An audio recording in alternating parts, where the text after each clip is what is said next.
We're now doing another episode of the Takashi Miike podcast. He is our favorite director from Japan. He's Kyle, you know who this is. He's the same guy that made Audition. He's the same guy that made Ichi the Killer. He made 13 Assassins. Did he make Battle Royale? I'm gonna be honest. No, wait, that was with Takeshi something. No. I think he was in the movie, but I don't think he directed the movie. Oh, See, I don't know. Did he make what year did Battle Royale come out in? I don't remember actually. Here, let me He see. made no, he did not make Battle Royale. That was someone else. Who made Battle Royale? Battle Royale was released in 2000. Let's see.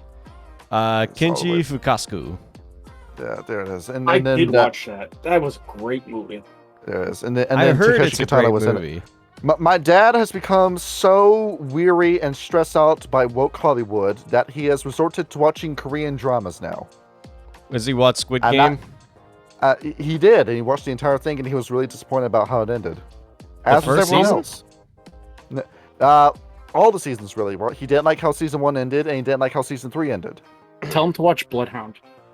But I'm trying to get him to watch Japanese dramas, too. I told him about Aibo, which is this detective show that's been going on since 2000. I'm trying to get him to start watching that. Where is that streaming, anyway? I don't know. Bloodhound is streaming on Netflix. I don't know about that other one. I have not had time to watch movies in so long. Go ahead and see about getting on VPN. It's not streaming anywhere. I gotta get Japanese cable for this. Yes. What I do want to watch is that one punk movie that Sean recommended me. The punk movie. I can't remember. I wrote it down. In other news, where's the notes? This is really going to date the episode. The Superman movie is out and it's stupid.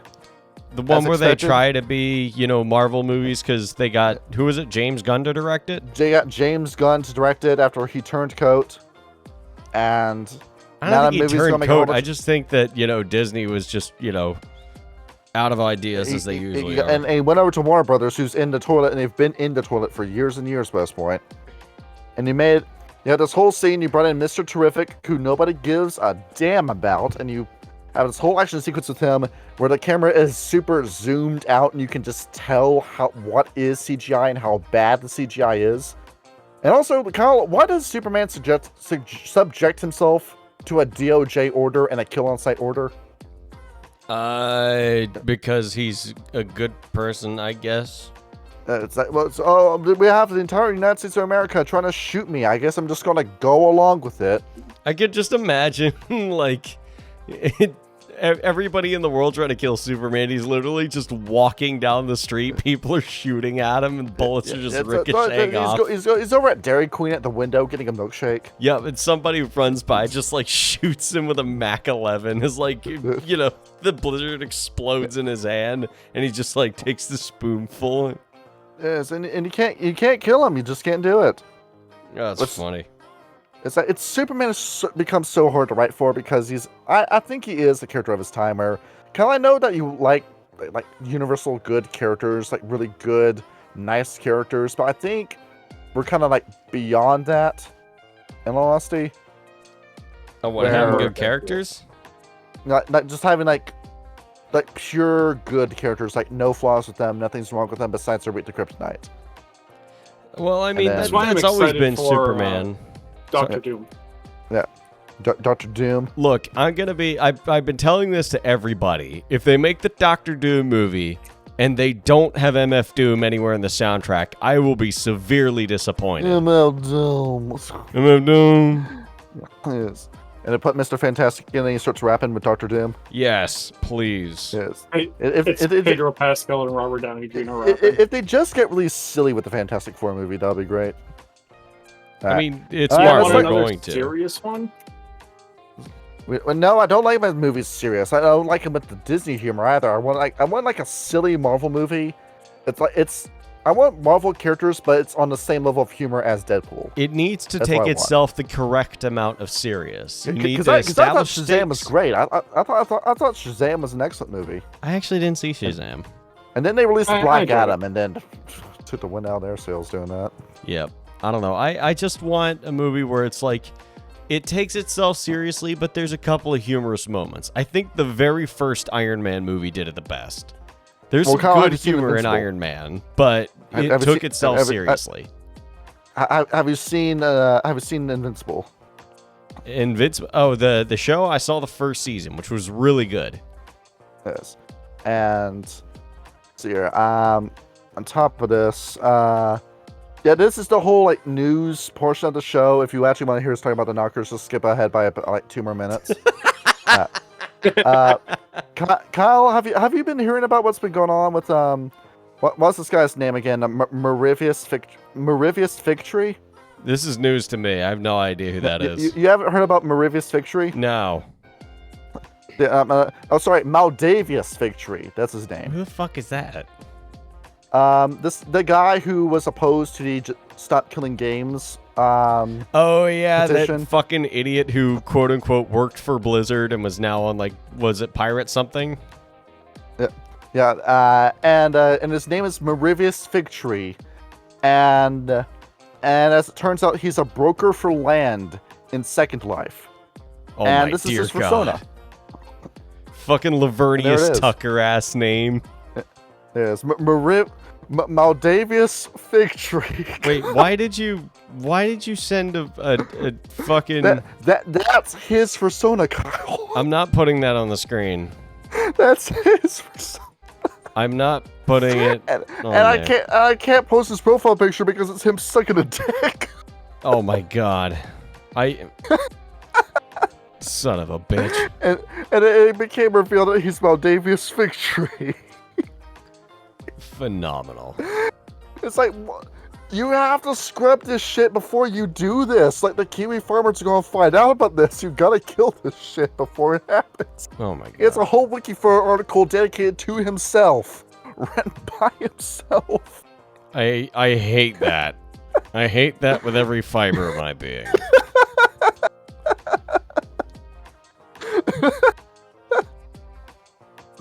I'm gonna catch up on the whole story about like I could not care less about Accursed Farms, and like just the man's entire channel and just all this stuff anyway. Where you know what, the EU, the European gamers win. You get what you wanted, and the European Union is already making legislation for it. Does this mean we get to host private Battlefield 3 servers again? Yes. Fuck yes. And Maldavius Fig Tree has gone from 10,000 viewers on Twitch to 4,000 in a week. Well, that's because he's a dumbass. So that's how you know your career's over. I am so fucking happy though. The EU is going to is by proxy going to keep Battlefield 3 alive. And that whole movement was going to peter out and die out if it wasn't for Maldavius Fig Tree. If it wasn't for him saying some dumb shit, he accidentally saved the gaming. What if he comes out in like 2 or 3 years like, you know, I knew if I said some dumb shit about it, people would hate the shit out of me, and I will be the sacrificial martyr to save games in the EU. So he's going to be Sargon of Akkad. Basically. That's what it's going to be. Basically, yes. That's what it's going to be, Sargon of Akkad. Oh, God. Okay. Now let's get to the video people actually clicked on this one. Let's talk about the Satyrs now. Yes. Okay. We have, The Satyrs. it is another Changeling to Dreaming double feature. This is an episode that Kyle demanded that we do. He really wanted us to go back to Changeling. He really wanted us to talk about Changeling again, even though the last Changeling lightly video, suggested it. even though the Changeling video got no views and nobody Hey, look, cares about Changeling to Dreaming as a game anymore. But we're just What going to would talk about you it have anyway. done otherwise? No. You asked us for ideas. Let's see. He didn't suggest it. He's like, hey, if we don't do this, I'm gonna come find you. And I was like, oh, whoa, Kyle. Yes. Kyle really likes Changeling Don't to fucking Dreaming. start on the gaslighting, you fucking two. He's- God damn it. He's saying, why are we going to run DC-20 after Mage? Why aren't we running Changeling to Dreaming instead? I He's over have here no like, why quarrels aren't with we DC playing- 20. I Why don't we imagine play it's 40 Hammer? 40 hammer. 40K. 40. 40 hammer. It's definitely 40 hammer. You hammer down to 40 and then you win after you do so. Yes. That's what it's called. Is that like don't break Right. the ice? Yes. Yeah. Yes. All right. Let's get into it. Yes. All right. So with the every single story involving Changeling and Dreaming when it comes to any of the Changeling kits, it's always a very short history section that always seems to take place in the past and not so much in the future. And this is really the case with the Satyrs, where all the interesting stuff happened in the past, and then they kind of like peter out for a long time. And the story does not pick up again until the 60s. So you ready for this? Yup. Sounds good. So what is a satyr to begin with? It is a half man, half goat. And as well, what half is goat? The bottom half. The bottom half. And what are they known for in Greek myth? They are known for being very seductive, using their tantalizing pan flute in order to lure innocent people away, have their way with them, and then steal their herd. And then they bend them over with diameter and just have their way. God damn it. And that's basically how this stuff works. You're playing as the sex fairy with the satyr. Which is why Puka got some fucking competition. Even Changing the Dreaming is a very lighthearted game. This is why I would say I would never recommend Changing the Dreaming for a tabletop group involving children, specifically because of the Puka and Satyrs. Yes. Where it was there with the Puka, but it's really there with the Satyrs. As it's unavoidable. This is a aspect of the Kith that's you have to engage with and you have to talk about. There's just no way you can lightly glance over it. No, it's built into DNA because I don't know, like sex with satyrs is in Greek myth. You can't really divorce that concept. You cannot. And on top of that, they're associated with food, wine, philosophy. No, just revelry in all form and fashion. All right, let's get into it. So how these guys originated, that they were born from dreams of passion and parties, where anything that you wanted to do that wasn't work, where Kyle and Ryan, I'm pretty sure you've had these moments where you're just looking at the clock at work, waiting for a shift to end, thinking, oh man, after my shift is done, I'm going to do this. Every fucking day. Every hour of today. That's what satyrs were born from. Where, with those kind of ideas, you think about enough times, eventually a party god is going to be born from those ideas. And they did not come into being until a little while down the road. So back in the ancient times, it's kind of like hazy as to finding like a pinpoint. We'll say 10,000 BC because that tends to be the start point with a lot of World Darkness stuff. Because that's when, according to World Darkness, I think I was up like 12,000 or 10,000 BC. It doesn't matter too much, but either way, early man, these ideas existed. Back in the time when Arcadia was just part of the world, where that little section of the dreaming of the Umbra, you could just walk right into it and just spend however long you want there, and then just walk right back out. And it was great, right? Sounds like except for a time a nightmare would come out of it and terrorize everybody. But the Satyrs don't want to bring that part up. They want to say it was just a magical place forever. And from that time, you had a guy there called Zeus, aka the Greek Zeus, and as it turns out, he was a she. He was not the giant man in the clouds, he was an elf the entire time. And he was banished to Earth by Danu herself, and Zeus said, well, I am going to start my own little patch of heaven, and it's going to be called Mount Olympus. So he goes to the top of this mountain, it's got this whole trot into it, where if you climb high enough into the mountain, you end up in basically that whole scene from Hercules, where it's Hercules' birthday, he's just born, and there's the clouds and everything, all that shit. You know what I'm talking about. Yeah. And that alone Jesus. Your oldest thunderbolt. You know that meme was started by Oni Place, right? Was it actually?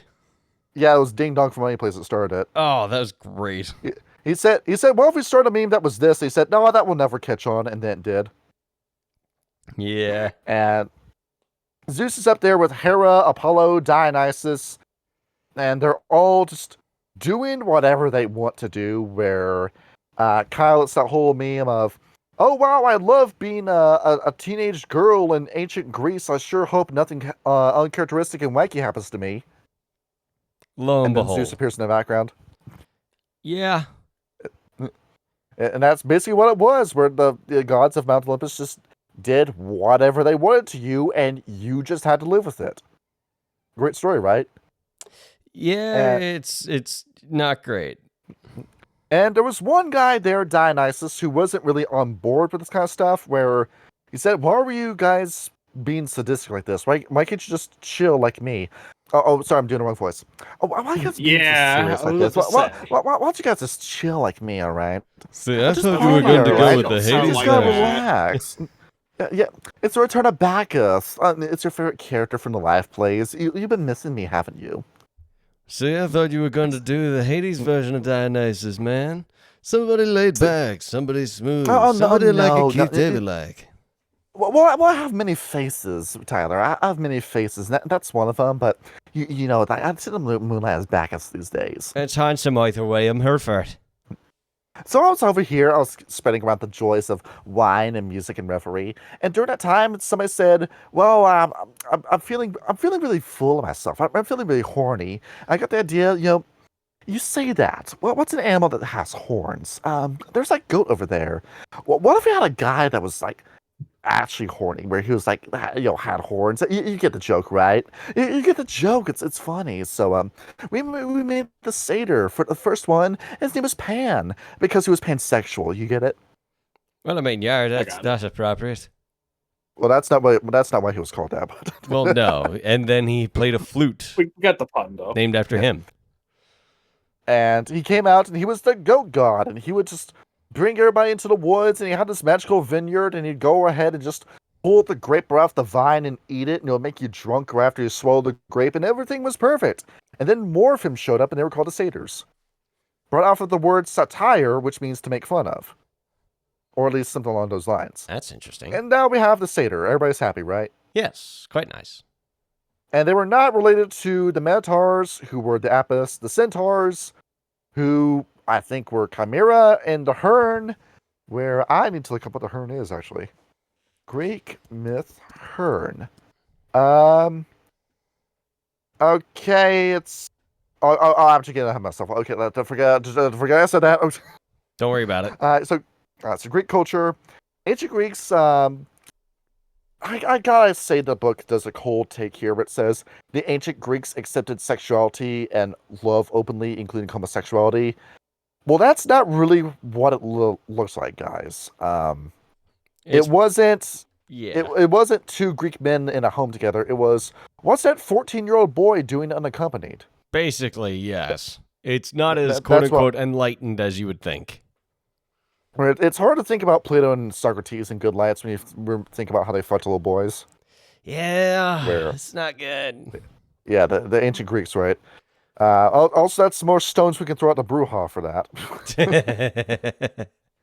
The Bruja were on Get to Epstein's show the Island. Bruja. Yeah. And so the decline of Olympian power, where a little thing called Christianity had to come into the world. Where first of all, the Roman Empire came in, took over your land, and changed the name of your gods to something else. Well, okay, great. I'm not Mars. I'm Ares. But okay, we'll just go along with it. And then the Roman Empire all of a sudden turns Christian. And then they start saying that, oh no, anyone that worships you as a pagan needs to be put to the sword and put to the stake. What the fuck, guys? And then as time went on, just the tales of these gods started peter out until the Sundering and the Shattering happened, where basically the Sundering is just the Satyrs going, oh, life sucked, then life really sucked when the Shattering came in, and that's basically that entire portion of the book summarized, where the Order of Reason comes in, Changelings are written out, Fairies are written out of consensus, and then Banality covers the world, and then the Arcadian and She all run into the gates, close the door behind them, lock the key, and then everyone died except for the Satyrs. And the other Kith too, but, the Satyrs at the time were in Greece, and they were thinking, we're the only ones left. And shit, right? Okay, well, it looks like we're going to have to go somewhere else. And where they go next? Well, we can't be here in ancient Greece because around this time, Kyle, what other force that's not Changeling started coming into this part of Europe? A fuckload of vampires. Yeah, the Sabbat specifically. Yeah. They weren't called they weren't called a Sabbat just yet, but they would eventually become that. Yes. And I remember Rapred brought this up in a Powerhouse. server one time.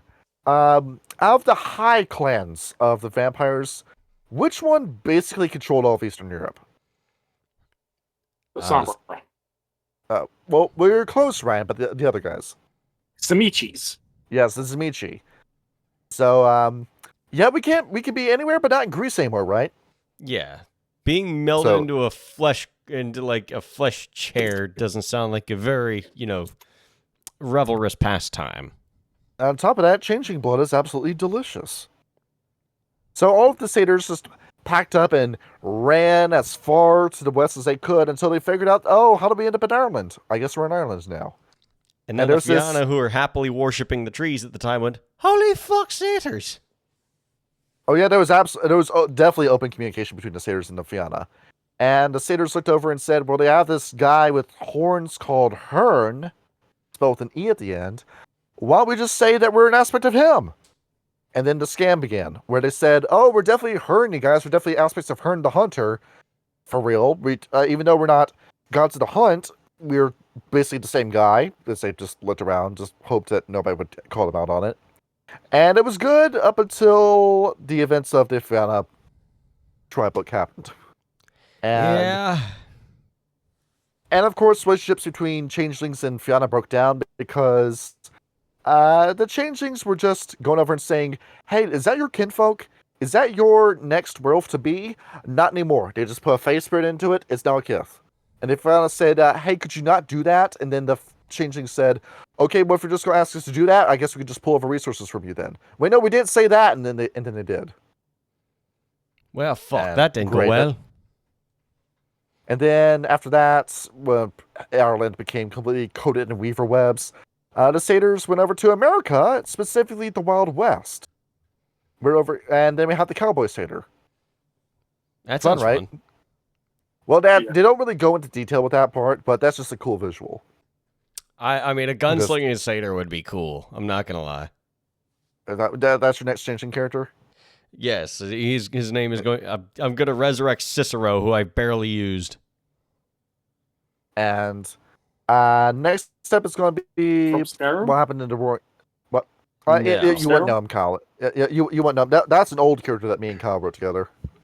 I know. I believe you guys talked about it during his character corner. I don't think we did Yeah, we did. actually.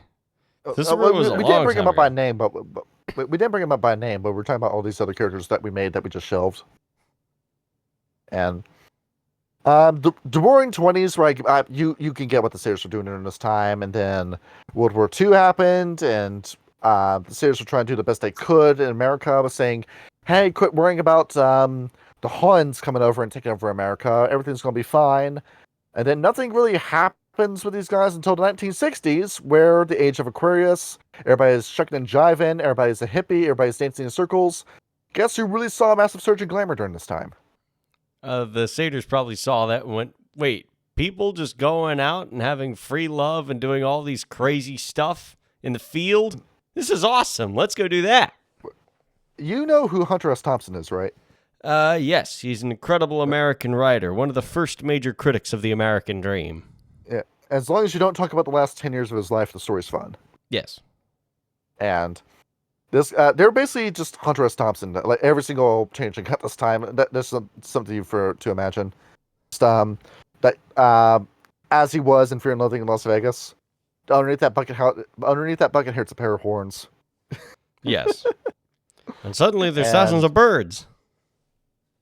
And that's basically what they were doing, where every day was just a big drug bender, where the Satyrs would just wake up in a hotel. There's their current project people are trying to bring love and life into the lives of. Would just be next to him on the bed, just roll right back over, go to sleep, and just do the whole drug bender all over it again. Up all night, sleep all day. Hell It was yeah. fun, right? Up until one Richard Nixon comes in and ruins everything. Well, you know, they're doing too many drugs and they're not fighting in Vietnam. You bring out Mr. Noodle from the Sesame Street, and he says, "There's many stages. First of all, you become hip, and then he reaches the cool stage, and then he reaches groovy, and then that's how you know you absolutely lost him." It's very similar to the events of the Children of Gaia when we covered them, where at the same time the Children of Gaia were rising to power, the Satyrs were also rising to power.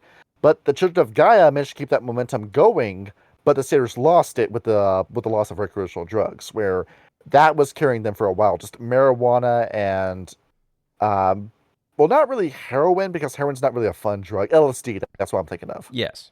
And There's an album But don't called... worry. Go ahead. But don't worry, little satyrs, because the She are here to ruin everything for you. Yeah, it sounds about right. You might want to tell me the name of the album now before going to the next part. Oh, yeah, LSD and the Search for God. I've been meaning to listen to it. I haven't gotten around to it yet. And you remember what happens with the She, right? Where they come back, the She just take over, the satyrs say, hey, where have you been this entire time? We've been carrying our way of life on our backs for a while now, and now you just come in and try to take over, and we know your type already because we are the guys who spread the legends of Zeus and Mount Olympus. We know what you're going to do. And She just invited them over to this little dinner party, to talk it over with them, and the main dish was a knife they stabbed in their back. That was made out of cold iron. I'm surprised that the She were started. racked with banality after that. It's dangerous to even hold an iron weapon in Changeling. Yes. We're just being around it for too long will kill you. But either way, in the Accordance War, the Satyrs fought with the Commoner Fae, but like with just about every other Fae that wasn't a Red Cap and wasn't a troll, there wasn't really much they could do during this time. And everything was going on with just well. And then High King David came in, and the Satyrs got to be their first lords. And the Satyrs were given positions of power, and then some of them were assassinated. And that's your little plot point that the book leaves behind. Each of these books is a little plot point for you to go into, in case you want to do a little chronicle of your own involving the books. And today, the Satyrs are still as passionate and independent as they were before. But there's this kind of somberness to them, where they're thinking, any day is going to be my last day on Earth by this point. Where who's going to say that a second shattering isn't going to happen, and then the Kith themselves will cease to exist. So we're just going to live every moment like it's the last, and when winter happens, it happens. There's just nothing we can do about it. Yep. And then the Fianna, also in dire straits, saw them and was like, first time? Exactly. Where it's... there's a lot of parallels between the Fianna and the Shinagai between these two. Yes. Right? It feels like there's almost like a happy medium between the two. Like this is the middle ground between the two, so to speak. It's like, okay, we're all gonna die someday, so let's get fucked up, wasted, and kill as many things as we can. Or things are things are chill, bro. Come hit this pipe with me, and then let's go fuck in the woods, whatever. And something I'm going to bring up with the Nockers is that they bring order out of chaos. Yes. The Satyrs always came, you always see these people are still trying to do good, but you can't build order from chaos when chaos is all you really do, because is there a social structure to the Satyrs? Not really, Kyle. Not really.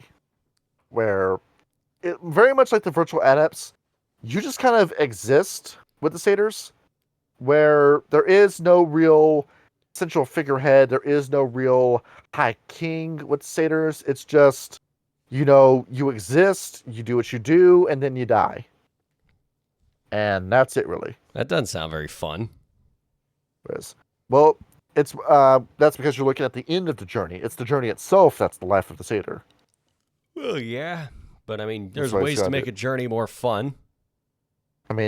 But you're going to have a lot less fun watching the Titanic movie if you're just thinking about the boat sinking the entire time. Well, yeah, but it's getting there. It's part of the journey. It is. And going into some of their stuff. So as important as life is to a satyr, they also have this entire death ceremony too. It's called Shragoidia, where it's this whole ceremony that they do where when a satyr dies, they have this massive party in their honor where it goes on and on and on. Everybody comes forward. They say how much they love the guy. They drink in his honor. They have this entire party funeral for the guy's death where nobody's wearing black. And sure, there's a bit of sadness to it, but everybody's trying to smile and remember the life of the satyr. Matter of fact, I did that today because today was my Nana's unveiling. So that's actually exactly what I did today. Yes, I'm sorry for your loss. Well, it was, she lived to be 93, I think. So she lived a long life. So. Now, if the satyr is still alive, if the satyr is an old geezer who's about to die, or if the satyr is terminally ill, they'll participate in their own funeral while they're still alive and drink with the rest of the party. Go on, have a wake, enjoy yourself. Let us give you a final farewell.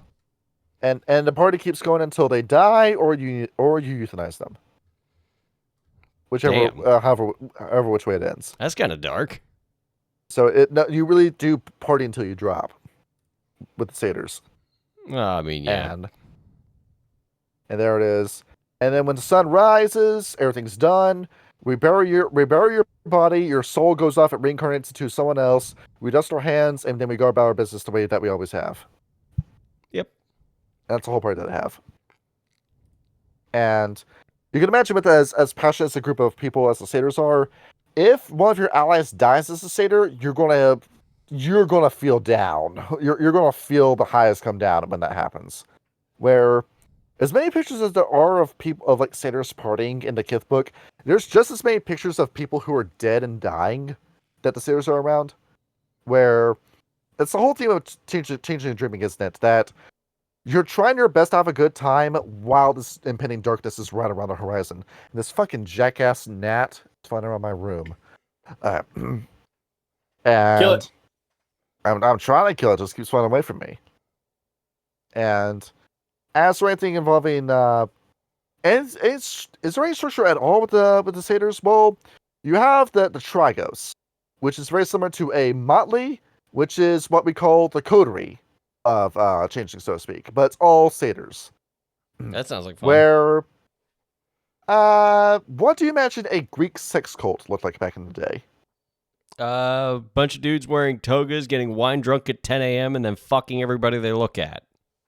Oh no, there wouldn't even be clothes in this equation. Oh, Where okay. It's whenever you get a bunch of satyrs together in one place, it basically turns into a nudist colony where you're just they wake up in the morning, they don't have any coffee, they just start drinking, and then they don't stop until they fall asleep. It is incredible how we don't have a massive satyr shortage from people dying of kidney failure. Kidney's just magic, I guess. Yeah. And of course, with satyrs, when it comes to each other, as it goes with all the Kith, satyrs really love and really trust each other. You will never see any satyrs disagreeing or backstabbing each other. There is just no such thing as a satyr to satyr conflict. That's just not a thing. So you gotta understand how tight satyr communities are, or if you're in a changing the dreaming game and you're playing as a satyr, the minute you see another satyr NPC, you're immediately at ease. You know that, oh, this guy's going to be great, we're immediately going to hit off. Well, even if you've done slights to each other in the past, you don't hate each other, you don't hold grudges against another satyr. That's the fun thing. So once again, very Fiona-like, very childlike. Yeah, very much so. Now for the birthrights. What kind of benefits do you get from playing a satyr? The first one you get is the gift of Pan. Dionysian revelry is high ritual to satyrs. Singing, music, dance, it all can be used to stir and fae and mortals alike to heights of carnal passion. Anyone who fails a willpower roll difficulty 7 is swept away by hidden desires and the activities of the evening. After an hour or two, the banality of those in the area will slowly drop. Everyone involved, mortal or not, has their permanent banality lowered by 1 for as long as the satyr performs, and a Targos can combine their efforts to lower it even further. Each satyr fueling the music can lower the reveler's banality by 1 or more, to a minimum of 2. The effects last only for as long as the satyr performs. Lost banality returns at the rate of 1 point per hour. So if you really need, if one of your characters is about to die of banality, this is your quick fix where you can party for 9 hours, quickly reset the clock, and then very quickly get him into the dreaming. You have 9 hours to find that trod. Well, that's pretty good. It's in case of emergency, hit the party button. And then physical prowess.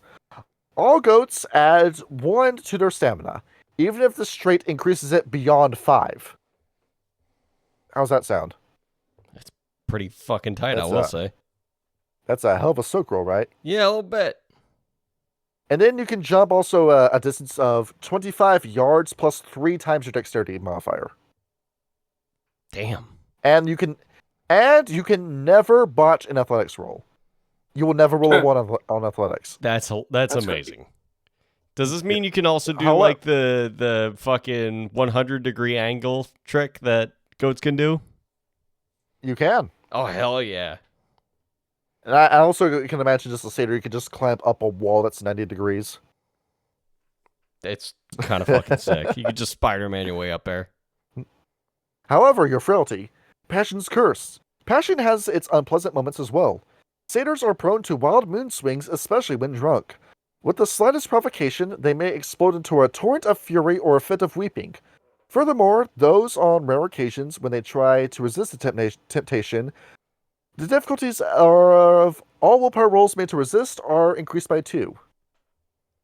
Oh. So, once again with the Fianna, a Toreador will fuck you up if you encounter one. Yeah, it's not great. So, very poor impulse control. However, with a satyr, whenever this happens between satyrs, everything is forgiven the next morning. If it's with a troll, a redcap, a slua, or a knocker, expect some damage the next morning. Yes. You're going to be a little bit confused, but you're saying, I apologized, and they don't accept the apology. Well, no, honor was at stake. Exactly. To break up some of my segments, Ryan, do you want to go ahead and get to treasures? Yes, I can. There was a whole whopping 2 pages of treasures for the satyrs. Let's go. That's not it. It's the towards the bottom of what I sent you. But in fact, Colin sent this in the group text. You can see the pages too. Should I put any of them up? Yeah, whichever one that Ryan wants to start with. Foo bars? Is that it? No. No, all the way down. All the way down. Yeah, all the way at the bottom. The flute and the sand of time. Yes. Those The two? flute. You want to talk about the flute? Oh, the playthings. Okay. Yeah, the playthings. That's what they're called. Okay. I got you. Yes. We can do the sand of time, and yeah, why not? We'll do the Pan's pipe, the sand of time. You said only 2, right? Yes. Okay.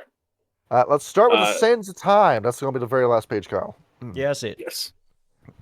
We won't do the flute. We'll do the grapes of wrath instead. The grapes of wrath. Yeah, the grapes of wrath. All right, well, Kyle, switch to the other page then. It's also the page 4. So the sands of time is a level 5 treasure. Gathered 1 grain at a time from the shores of the Cyclades. I said that already. Yeah, it's Greek. Yeah, don't worry about it. Yeah.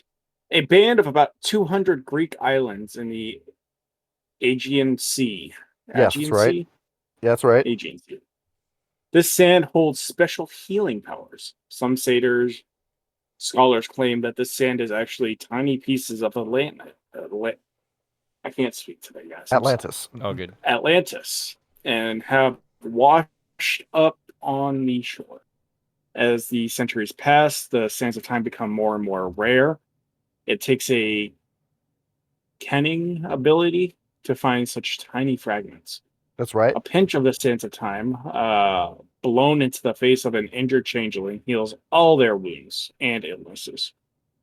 One might even suspect that time reverses itself. Oh, it's a Freya spot. Yeah, it's Freya Sanders. Itself to a moment when they become whole and healthy, because the sands often have a rejuvenating effect, yet the sands do not remove accumulated banality. Can you also imagine a spa where they use this? Yes. Well, a little. See that spa sand treatment. It is. I can see a place kind of like where in the Percy Jackson movie, the casino. Yeah, the little white lotus eaters. Yeah. You can also imagine Percy Jackson's friend the entire time, because that's what his friend was. That is true. That is true. True. Yeah, you just go over to a spot and just like bury. They just bury you to the neck up in sand, and it's this sand that they use. I'm not gonna lie, it was purely coincidental that I picked the sands of time. But every time I've covered something, at least one of the items that I've covered has some sort of link to Freya. It is destiny. She is one of her NPCs. She's a very good NPC. It's like, it's not that I actively go through and read these. I choose them at random, and at least one of them. On top But of it's that, definitely a cool item. on top of that, I've generated a new picture of her too. Oh yeah. You don't get to see it just yet though. Later. Right. Let's see here. Now, what is the next gift? You said you were going to do the grapes. The Grapes Or the flute. of Wrath. It's a level 1 treasure. As we know, Kyle is really into the book. I mean, it It's is a really very good. good book. I chose it It- because of the book. I haven't Uh, read the book. Kyle's been telling me he's got this entire D&D campaign that's basically the plot of Grapes of Wrath. Wait, what? Yeah, do your rest of it. I believe it. Yeah, we have to. Kyle's been telling me that we have to work for a family that's basically losing all their money financially, and at the end of the campaign, they lose all their money anyway. This is news to me. It's Yeah. definitely sounds like a D100 system. You were probably 5 drinks in when you told me that, yeah. More than likely, yes. Yes. All right. So, shall we say, what do the grapes do? I completely forgot what I was doing that. Dirty tricks, apparently. Dirty tricks appeal to the satyrs rarely, except when someone has earned their vengeance. The Grapes of Wrath grow from a special vine located in the dreaming. Finding them requires patience, determination, and excellent combat skills. Chimeras are attracted to the sweet grapes and guard them well. The Grapes of Wrath are perfect in a deep, rich purple. They gleam invitingly and flicker with glamour to anyone who looks closely enough. Anyone who eats a grape feels slightly intoxicated and begins to lose their inhibitions. Oh, just They slightly. feel the rain on their skin. No one else can feel it for them. Only you can let it in. Yeah. The more a changeling eats, the less inhibited they become. The grape contains no alcohol, so Dionysus would not like it. However, motor skills are not impaired. Let's see. Oh, Let's I see, what's looked this? that up. Drug that has the effects of alcohol. But not the Sad, physical. that's not how you spell. That isn't alcohol. It is basically what even Basically a is truth this? serum. It's I've never heard of this before. Alcarel is basically what you're taking. Where I have never heard of that blend before. Apparently, it's just like a shitload of GABA concentrated in one pill. Interesting. That's what it is. Goats love this. It's the chill pill, basically. Indeed. Goats love it. You're telling me it's the goat? Yeah, it's the goat. Yes. They love nothing more than seeing stuffy Seedhig get wild and crazy in the middle of a court. There it is. Let me go ahead. Let me pull this up. Kyle, if you could put the goat up on screen, please. What goat? Let's see here. I'm posting him in Stu Notes now. This goat. What the fuck is that? It's the goat. What kind of... Jesus Christ. It's really freaky. What is that? The goat. What game is that? Why does that look so familiar? What It is that? does. I don't know what game is that. What I game could is not that? tell you. What goat is that from? Hang on. Alright, What's this so file called? We're going to do a whole reverse image search. I might actually. See, what I'm going to do is I'm going to just copy the picture. And then I'm going to go to Google and I'm just going to I am actually doing the same right now. What? What the fuck is that? Black I have to Calypso. save the Oh, image. it's Fear What and the Hunger. That's why it's so fucking scary. There it is. It's Fear and freaky Hunger. ass. Yeah, the freaky ass goat. I've heard that game is fucking terrifying. Is. It's a ball buster of a game, but it's very good. What is it even about? So you know the plot of Berserk? Not really, no.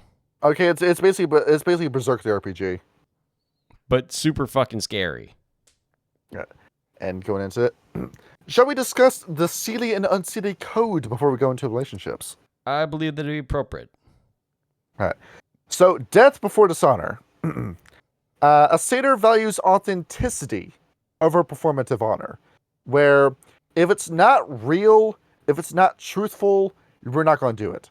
Kyle, don't sing a love song if you don't actually love somebody, for example. Oh, fuck that up already. I was in a Times Oil gas station, and the people at the counter were talking and saying, I was having a conversation with so and so, and I think we realized why just R&B just isn't doing us right anymore. It's because the people singing the love songs don't actually love each other, and that's it. I mean, who does nowadays? It's trying to get into everybody else's pants. Where, like, we know Chris Brown does not love the women he's singing about. Absolutely not. World's most famous domestic abuser. And all these other people too, where you got I can't have one woman, I gotta have three, and you got who else, like Pokey Bear, singing about like cheating on your wife while she's like going to the grocery store, where the satyrs just hate that kind of shit, where they're not gonna sing a love song about a woman unless they actually love the woman they're singing about. There has to be there has to be a real emotion behind the song that you sing, or else it just comes off as just a skin deep, or just as lies. On top of that too, the satyrs just really don't like lying to people, where chicanery is an art, but the satyrs don't really like taking it. That's not something they're into. Aphrodisia, on the other hand, that's something that they love doing. Where, I don't know, come with a name like Aphrodisia, just take a wild guess as what that does. Funky Cold Medina. And on top of that, if a satyr makes an oath with you, they will honor that oath no matter what. They would rather die than break an oath or break a promise with you. If a satyr begins a sentence with "I promise," that's them saying real talk. That they're not messing around. This is something that the satyr is going to do. Death before You can take their word at it. I promise I will hunt you to the ends of the earth. I will find you and I will kill you. Well, damn. And that, They that's don't the make next, threats. They make Is promises. that's the next Changeling campaign, that the Taken Changeling the Dreaming game. Taking the dreaming. Taking the Dreaming. Taking the dreaming. That's what it's going to be called now. Like, That's you're right. funny as shit, dude. All right. Next rule: love conquers all. A satyr will believe in genuine love, even if a satyr's just doing a one-night stand. They won't do it with you unless they actually feel something for you. Where a satyr isn't just going to say, "Hey, let's just cut to the chase. Let me just get in your pants." They want to have sex with you because it feels good, and they want you to feel good doing it. Very similar to how the Cult of Ecstasy does it, right? So they're a service top. Yes. Ah. Or a satyr will say, "Hey, we got somebody who's striking out, who's just not doing very well with girls or guys. So let me just sleep with them, and then just get her confidence back up." That's fair. That kind of thing. You wouldn't know anything about that. That's Bro, not me. come That's on. not me calling you a virgin. That's me saying you're not part of that community. That's what I'm That's saying. fair. Yeah, and well, basically that's the end of that with the love conquers all. Beauty is life. The satyrs see beauty in everything, where the sweat on your brow, the music you play, the drink you have, and the laughter you share. Everything in life is worth experiencing, even the bad parts, where for every bit of misery and despair that you have, every bit of joy and hope you feel makes it all the sweeter. No, misery builds character, you know. So when you're in the middle of something beautiful, enjoy the beauty while you have it. Love who you have while you have it. That's a whole aspect to it. And every single joy that you have is sacred. Do not ruin the good time. Everyone's here to party. Everyone's here to have a good time. Don't be the fucking party pooper. Do not do it. A satyr's going to get really cross with you if you do that. Don't harsh the vibe ever. They'll try to save the vibe first, but if you keep doing it, the satyr will have to kindly ask you to leave. And then ask a red cap to throw you out. And then never forgive a debt. Good. What? Say it again. Oh, I was gonna say hi. The red cap is a bouncer. Oh my god. That's going to end in a great way. Yeah, no. It's going to be a lot of blood to clean up off the sidewalk. After the satyr soaks his hat in the guy's blood after he punched his teeth out. You mean the red cap? And, yeah, absolutely. Yes. And step 4, never forget a debt. Whenever you do anything for the satyr will always repay you with an experience. They don't really do money or material goods. They want to say, let's make a memory together for me to show you how grateful I am for what you did for me. That's what they'll do. And if a satyr owes you a debt, they're not going to hold a grudge about it. They will say, hey, where's my payment for this? But they're not going to hold it over your head every time you meet with them. And if you do slight a satyr, they handle it the same way the puka do, with trickery. They won't lie to you, but they'll play a prank on you that will basically result in you going through a humiliation ritual. We have a saying in Delta. Don't get mad, get even. Where they'll put you in a Discord call with 4 different women about you getting a snail trail at a party. Ew. Yes. you don't follow Grace Thorpe, so you don't know. It's like a girl dances at Washington D.C. and she sits in your lap and she leaves like a fucking pussy sweat trail on your leg and you think it's semen. That's weird. After you're drunk, after you're slavishly covered in tequila after you had 5 shots. I would never do that many shots to actually no, that's a lie. I have done that. Never mind. To be fair, it was a tequila tasting, so there wasn't really a shot. It is, and there was no snail trail left in her leg afterwards. No. The girl at the bar was trying, though, but that's besides the point.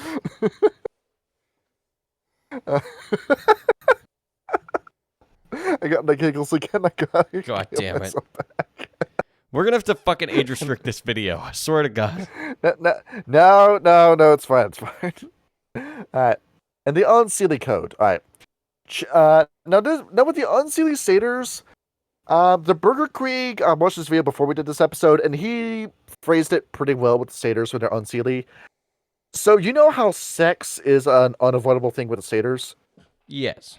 Now, with a satyr, it's not so much change in bondage, so much as I'm saying, here, put this on, and it's a diaper that they want you to put on. And they say, no, here, hear me out first, try it the first time, and then you might like it.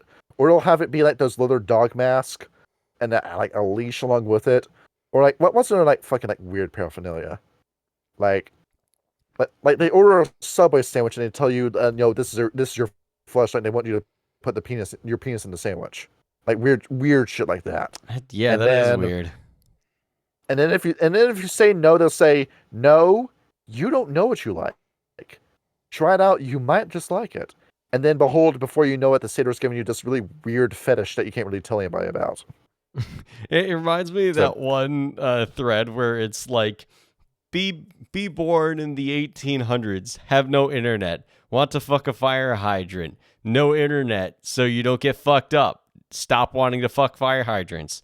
2025, want to fuck a fire hydrant. Find a community of thousands of people that also talk about fucking a fire hydrants. Irreversibly fuck up your life. That is what the Unseelie Satyrs do.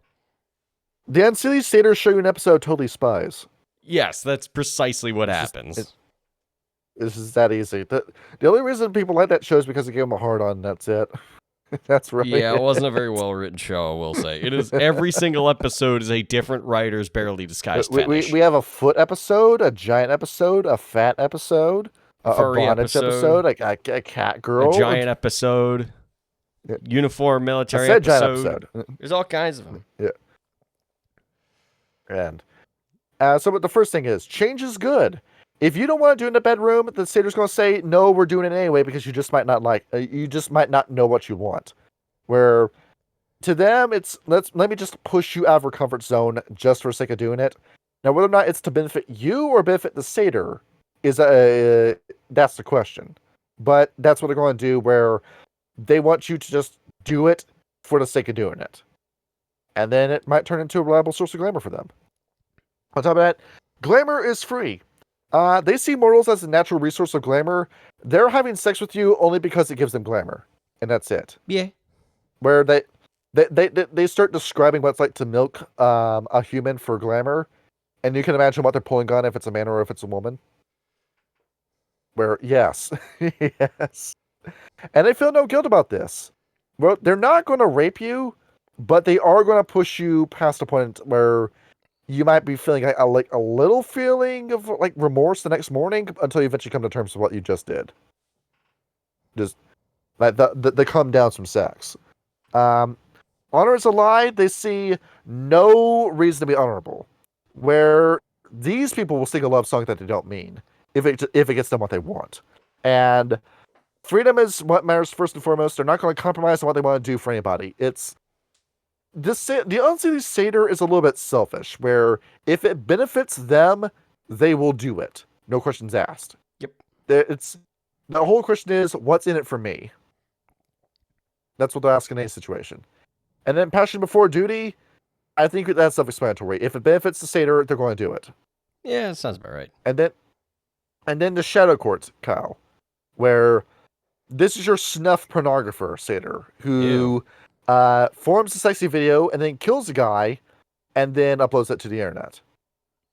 That's like wouldn't that be more Shadow Lord? Or no, Shadow Court. Sorry. It is Shadow Court, yeah. It's very similar to the Toreador anti-tribute, what the Unseen Satyr does. So you can imagine what kind of dark rabbit holes we're going down with that. Now, what does a satyr feel passionate about? How do they really extract glamour? Let me see if you can find out the reason for this. Ryan, you ready for a quiz show? Sure. All right. Romance. You can imagine how a satyr would get something out of this, right? Yes. All right. Let's see here. And usually it's the whole classical tropes where it's they want to take you to a classy restaurant. They'll have a bouquet of roses. It's candlelit. They got somebody playing a piano in the background. No, that kind of stuff, like Pepe Le Pew kind of energy, but without the whole like unwanted advances kind of approach. Yes. Yeah. Like Pepe Le Pew's last 2 episodes, where like Penelope was trying to make the relationship work, but it just couldn't happen. Sex. Yes. Just let that. Just let that sentence finish itself in your mind. Music. Yeah. So also yes. Look at their whole icon. It's a pan flute. Yes. I think you can figure out what we mean by this. Yeah, where it's just a lot of satyrs that will moonlight in human society tend to be musicians, either a busker on the street or a DJ at a club, or they might be a pop star. You just don't know. Even though you got to deal with a lot of banalities of pop stars, so just be very, very careful. Headcanon. Athletics. What? Mozart was a you know that would make sense. That makes sense. He died from banality. That makes sense. Yeah. Athletics. Now, why would it be athletics, Ryan? because they Yeah, run. think about that. Well, remember climb. the Greeks created something called the Olympics? Yeah, That's why. they create. Uh, I feel stupid. We're just doing a lot of sports. But it's a lot of track and field kind of stuff, where running, jumping, dancing, that kind of stuff. Meanwhile, a satyr, not satyr, a red cap, on the other hand, it's very physical sports that they want to do instead. Satyrs frolic. Yeah, exactly. You can have a satyr ballerina as a character; it'll be perfectly in character. Now, Ryan, what would poetry be a passion they would have? If I remember anything about the Hercules movie, he was a poet, wasn't he? Well, that and he had a lot of plays written about him. Yeah. And I just gave you the answer. It's because the Greeks wrote a lot of plays, Ryan. Yes. Yeah, they did. Do you remember the entire plot of Oedipus Rex? No, I've never seen it. I've seen. Yes, you have never. You have never. Nope. Well, we gotta change that. And there's a lot of very good Greek stories we can do into it. And then debate. Why else would debate be on this list? Because they like to argue a lot. Oh, Well, sorry. exactly. Like, you remember what was Athens, Greek? What was Athens, Greece known for? The Senate. And then what happened a Yeah. lot during in the Senate, right? Debate. So you can be together. There's a lot of like very Greek stuff embedded in the satyrs too. And last question I have, brewing. A lot of brewing. Where They need to make that grapes of wrath into something. is it? And you want to know where the whole saying of cheers, specifically 3 cheers, comes from? The satyrs. Yep, they take credit for it. They say they're the ones that started it. Huh. And there you have it. That's basically how to satyr right there. Sounds good. Now, Kyle, how did the satyrs feel about other kits? Oh, wait, sorry, I'm missing one more thing.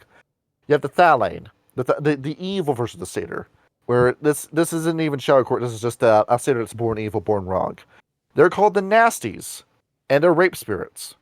Ew. They basically just go around with like massive, like evil monster penises, and they forcibly stick it inside of you. I feel And like that is that's it. just That's a a very, like- wormish spirit. It sounds like it, right? Yeah, pretty much. So it is. If you have a Thalane satyr, it's basically just a rapist. It's all it really is, really. And Yes. and they all have venereal diseases, Kyle, mechanically. Where so much as like the penis touching your leg would give you a venereal disease. That's It's disgusting. just that bad. Yeah. Yeah. Gross. So it is. That's some fun stuff in Changing and Dreaming. Shall we go over into the relationships now? I believe it is relationship o'clock for the satyrs. So, starting from the top, as usual, is we're going to have the Boggins. So, the Boggins don't really have a whole lot of time for play because the satyrs can't really wrap their heads around the idea that the Boggins build shit for fun. Well, work is play. to Yeah, these guys. exactly. And the satyrs are like, you're out of your freaking mind. But the thing that they do find is really nice and useful about them is the fact that they love to gossip. And so they can use that as an advantage wherever they can. The Unseelie, meanwhile, have very little respect for them and don't really find them as any sort of, source of amusement. All they really do is throw light jabs at them and, try to seduce one to get in the way of their work just to mess with them, really. They don't really have a whole lot to say about the Boggins. Moving on from them, of course, we have the issue. You can imagine, too, because the Boggins themselves, there's not a lot to say about the Boggins either, because afterwards that was a book that didn't even get to be written by White Wolf. That C20 had to make a book about the Boggins. Yes, indeed. Yeah, you remember that bit of trivia, Kyle? No, they didn't even write a book about the Boggins. Well, they were just kindly people sitting in their trees making cookies and building science projects. The Cuba Elves, right? Yes, that's right. My name is Ernie and I am a Boggin. I would do that, but that voice Yeah. is so fucking hard to do for a long time. The glub voice. Yes, because you have to push air through just a bit to the left of your mouth, and it tickles the throat in a very awkward way. So it's like you're constantly exhaling while you're doing it. And you're also tightening up your throat a lot to do it. In order to... You push can't do the a air long out. monologue like that, can you? What? You can't do a long monologue with that voice. I mean, you can try, Do a but then lot, you're takes going a to lot of be ditched editing. next morning. Anyway, moving on from that is the issue. Issue. They are interesting bedfellows, as the book puts it. Sparks fly when they meet them. They both love to hear about each other's stories. They love to hear their poetry. And the satyrs are endlessly fascinated by the issue and will follow them around as long as they can just to hear about all the incredible things that they have to say to each other. Freedom rules over everything. The Ishu understand the satyr philosophy better than any other kith, which makes them love to talk to each other And, the Ishu's faith in destiny and willingness tend to follow their instinct and always bond them together. The Ishu and the Satyrs are great friends. Even the Unseelie have very little, ill to say of the Ishu. They have some, subversive goals, of course, but they still admire the Unseelie Ishu for the abandonment of all pretense. They love the Ishu. I mean, who doesn't love the Ishu? I love the Ishu. Of course, these are guys that come back with all these fun stories. Yes. And it's perfect to tell those stories over a pint, right? Oh, please, of course, Yeah, sit down, you can see enjoy how the they wine. became You've been friends. traveling a very long time. Please tell me of your tales of travel. Where have you been? What kind of wonderful mysteries have you been up to? I am dying to know. Yes. Moving on from that. But they'll tell you the story about Maldivia's fig tree. Yes. Moving on from them, we have the other topic of this video, the Nockers. They, much like the Boggins, they really don't understand why the Nockers spend so much time, working, and their fascination with technology is just moot to them. It doesn't matter. They do, however, appreciate the good craftsmanship, but they feel like they spend too much time with things when they should be focusing on people. The Sunshine Satyrs have mostly given up on them entirely. And they get a lot of flack whenever they try to distract a Nocker from their work. Even their independence doesn't really raise their opinion of them because, they try to be different merely for the sake of being different. What does redeem them a little bit is the ability to make incredible and long-lasting musical instruments. If you're a satyr and you can manage to convince a Nocker to build you a new flute or a new lyre or a new lute, you are like a legend then. Because, they're notoriously tight when it comes to building any sort of relationship. For the Unseelie, what's up? As we'll find out with the Nockers, it's because that's just what the Knocker is. That's just what they're like. And there's no real way to change that. Would you stop disturbing me in my workshop? I'm trying to build you a new pan flute. Now stop it with your flitty flute and hooty toot toot. And I don't want to hear from you no more until you got the coin to pay for this new pan flute. Exactly. I love doing that. Anyway, for Unseelie ghosts, they just find the Knockers as, workaholics and good target practice. They aren't necessarily turned off by the reactions to their torment, but matter of fact, they like how easy it is to get them wound up. But, teasing an Unseelie Knocker can prove dangerous, but a few moon goats will pass up the chance to, get them in a twist. They have fun messing with them. The Puka. They have a love-hate relationship with the Puka. They love their carefree attitude. They love their, their roundabout ways of speaking. It's confusing and annoying.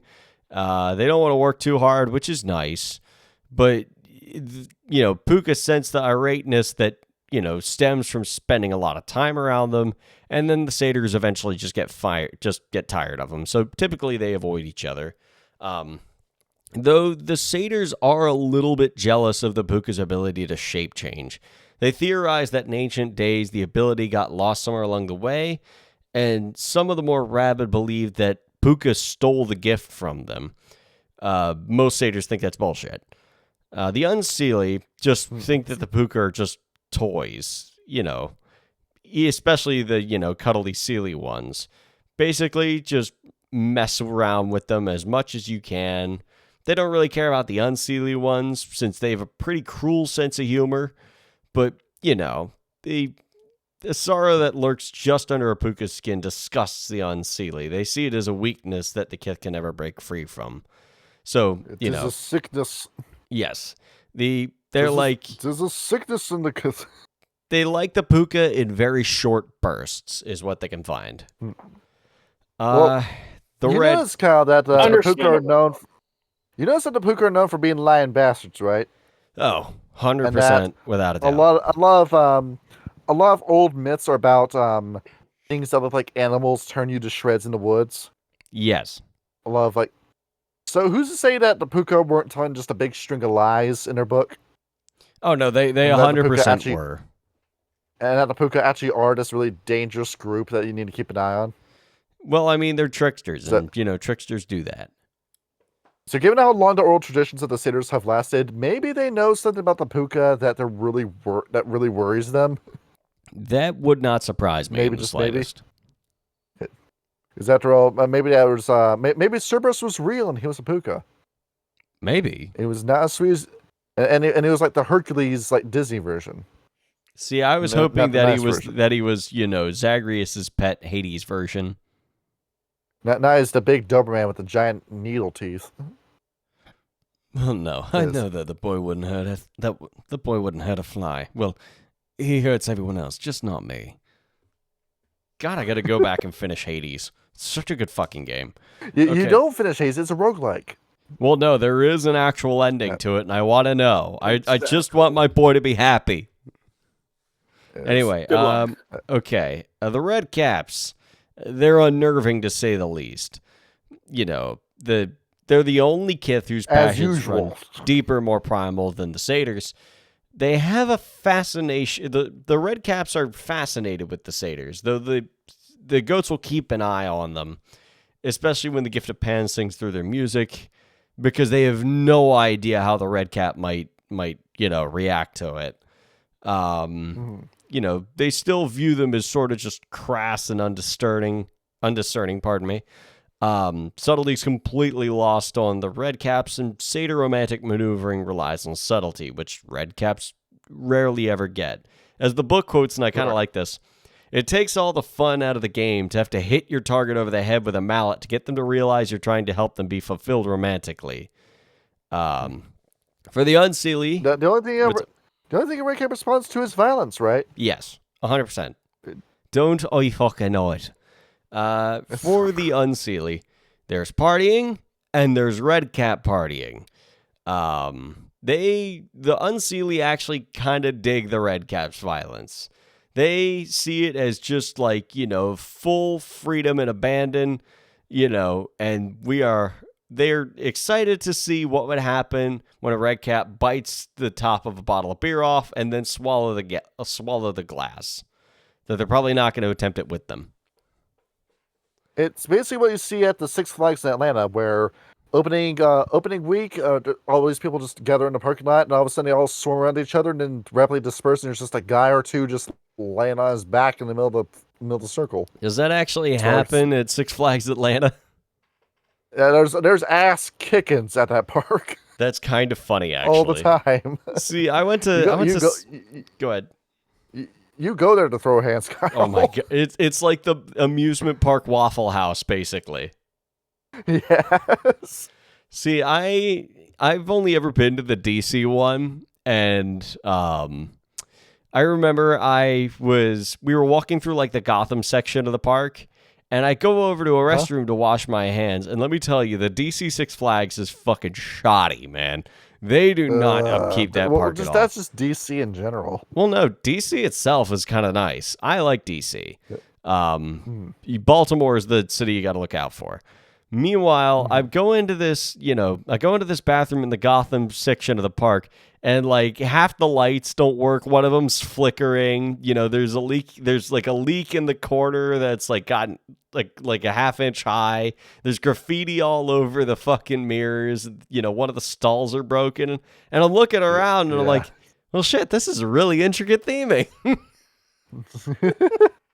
I should start dancing like Joaquin Phoenix. Anyway, the She. So, believe it or not, the Seelie Satyrs find it really difficult to resist the grace and perfection of the She. The chemistry between them could light a city up.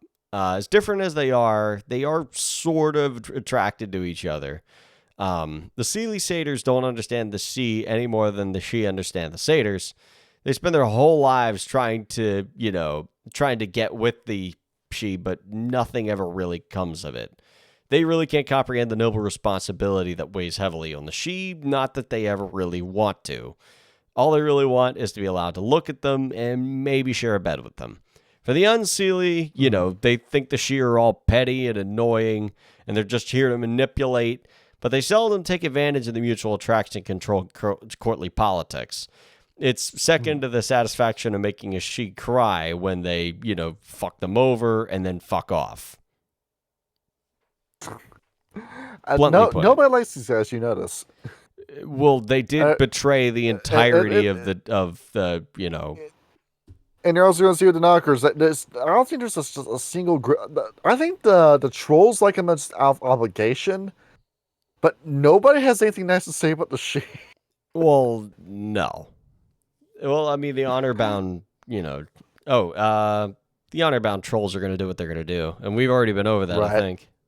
Because it's just who they are. Yes. Meanwhile, the Slua, they have very little of anything in common with the Slua. Even the Seelie ones, can lurk in the shadows and have a warped definition of fun as far as the Slua go. They rarely ever get romantic with the Slua, even though occasionally it happens. I mean, the Slua are fond of tea parties, after all. Some patient goats can bring Slua from their hiding places to share conversation, but it's likewise uncommon. More often, the Satyr has information the Slua wants, the Slua gets the information, and that's about it. They feel little antagonism towards the Slua. Only on rare occasions have they ever butted heads or accidentally helped each other, but they rarely give a second thought afterwards. They typically avoid playing pranks on the Slua, mostly because they get unsatisfactory responses. Because, as you know, given their curse, they don't really, talk a whole lot. Right. The Unseelie revel in their extroversion, while the Unseelie Slua revel in their isolation. This creates a basic conflict. The Satyrs find the Slua revolting, and their revulsion can have the effect of drawing Satyr attention to the Slua. They watch them from a distance. They don't want to get too close, but they are fascinated with what the Slua might do.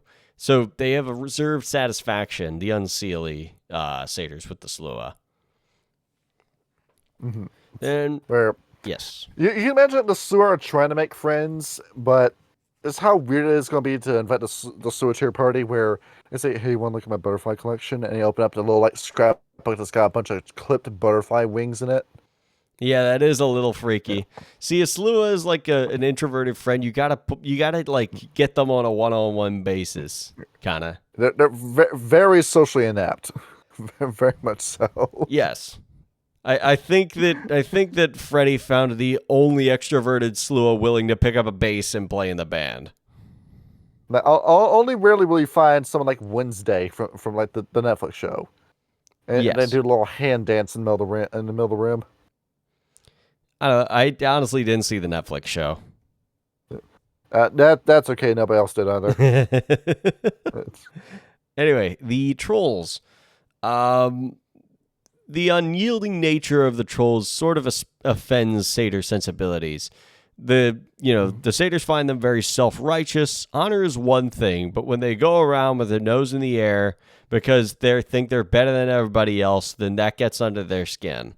The one saving grace, is the trolls kind of deserve the right to, as the book puts it, act mightier than thou, because usually they are.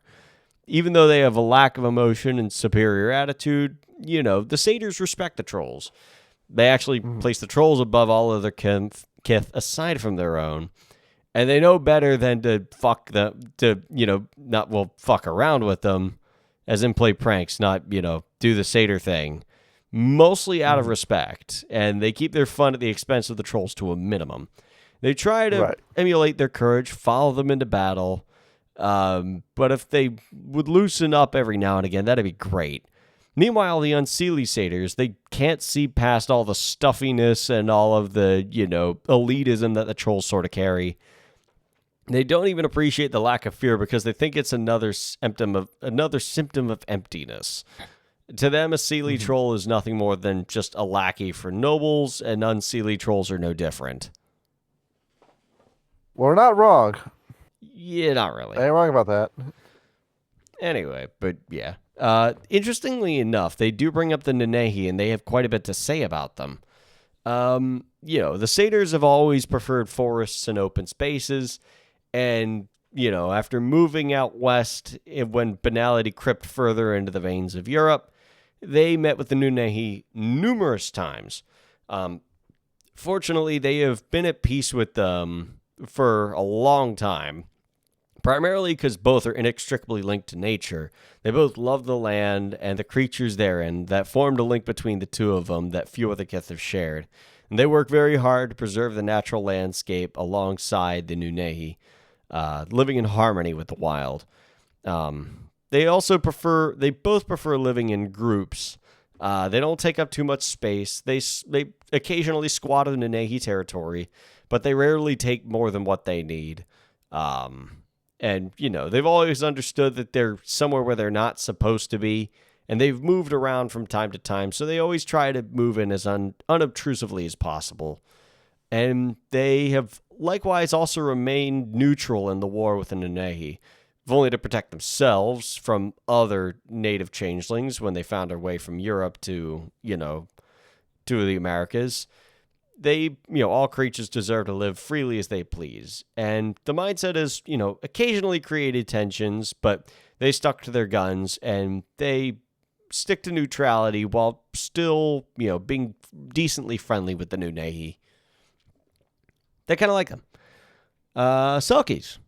So Satyrs have... The merwomen. Yes. Satyrs have had little to no contact with the Selkies, though occasionally one of them pulls a drenched and drowning satyr from the waves, indebting the goat to them, and this has instilled a deep respect in the satyrs for these Ghislain. A sort of unspoken agreement exists between them and most satyrs and Selkies whenever the chance arises. With little in common, they, of course, share a love of nature. They'll run into each other, fighting ecological disasters. They find them very interesting, the Selkies. They recognize their strength and wisdom, but also realize, the qualities that make them attractive are also dangerous. Because they're sirens. That's what they do. In anime, they have a very long history with nymphs, dryad, and other in anime. They've mingled with them. They've made friends with them and enemies in Greece and the British Isles. They've always been sort of fond for each other. They always rise up to each other's defenses. Many stories tell of how a satyr rejected a nymph for a dryad's advances, and in anime, never forget a slight and never miss an opportunity for revenge. A satyr who runs into one, just be on guard for signs that the Cecily one remembers something that they themselves have forgotten. Otherwise, they're going to have a very, very bad time. So just, be careful of them because the trees never forget. Moving on to other splats. The other splats. We have vampires.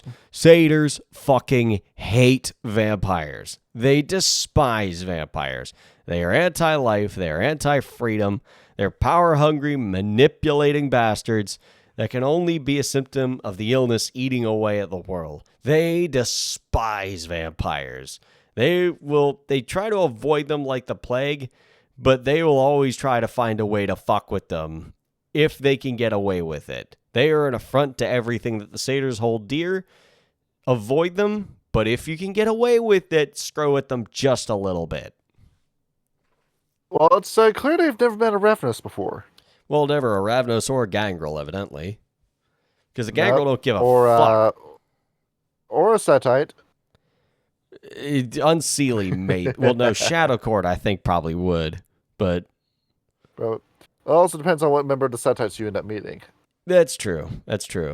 Nozomi, for example, maybe. Yeah, you get the occasional intelligent Setite. Yeah. Well, then they're Serpent of Light at that point, aren't they? Right. Oh no, the Serpents of Light are the ones you can't reason with. Oh yeah, no, they're fucking insane. That's the tear it down Setite. Indeed. Werewolves. They have known, as we said during the history, they know a lot about Garrow. They have worked with them a lot to protect the wild, especially with the Fianna, who, they learned about after coming to the British Isles. They understand the primal nature of Garrow better than any other kith, and they understand the dangers of pissing off one. They treat them with the utmost respect. Unless we're all partying, then, go fucking wild. And some of the female satyrs actually do have ties back to the Black Furies as well, which makes sense given they started of Greek origin. Oddly enough, though, this version of the book doesn't remark on the children of Gaia at all, which doesn't make a whole lot of sense given how close the children of Gaia were to the Apis. Well, it's obvious that the children of Gaia just got too gay for them. That's hard to fathom for the satyrs. Let's be real.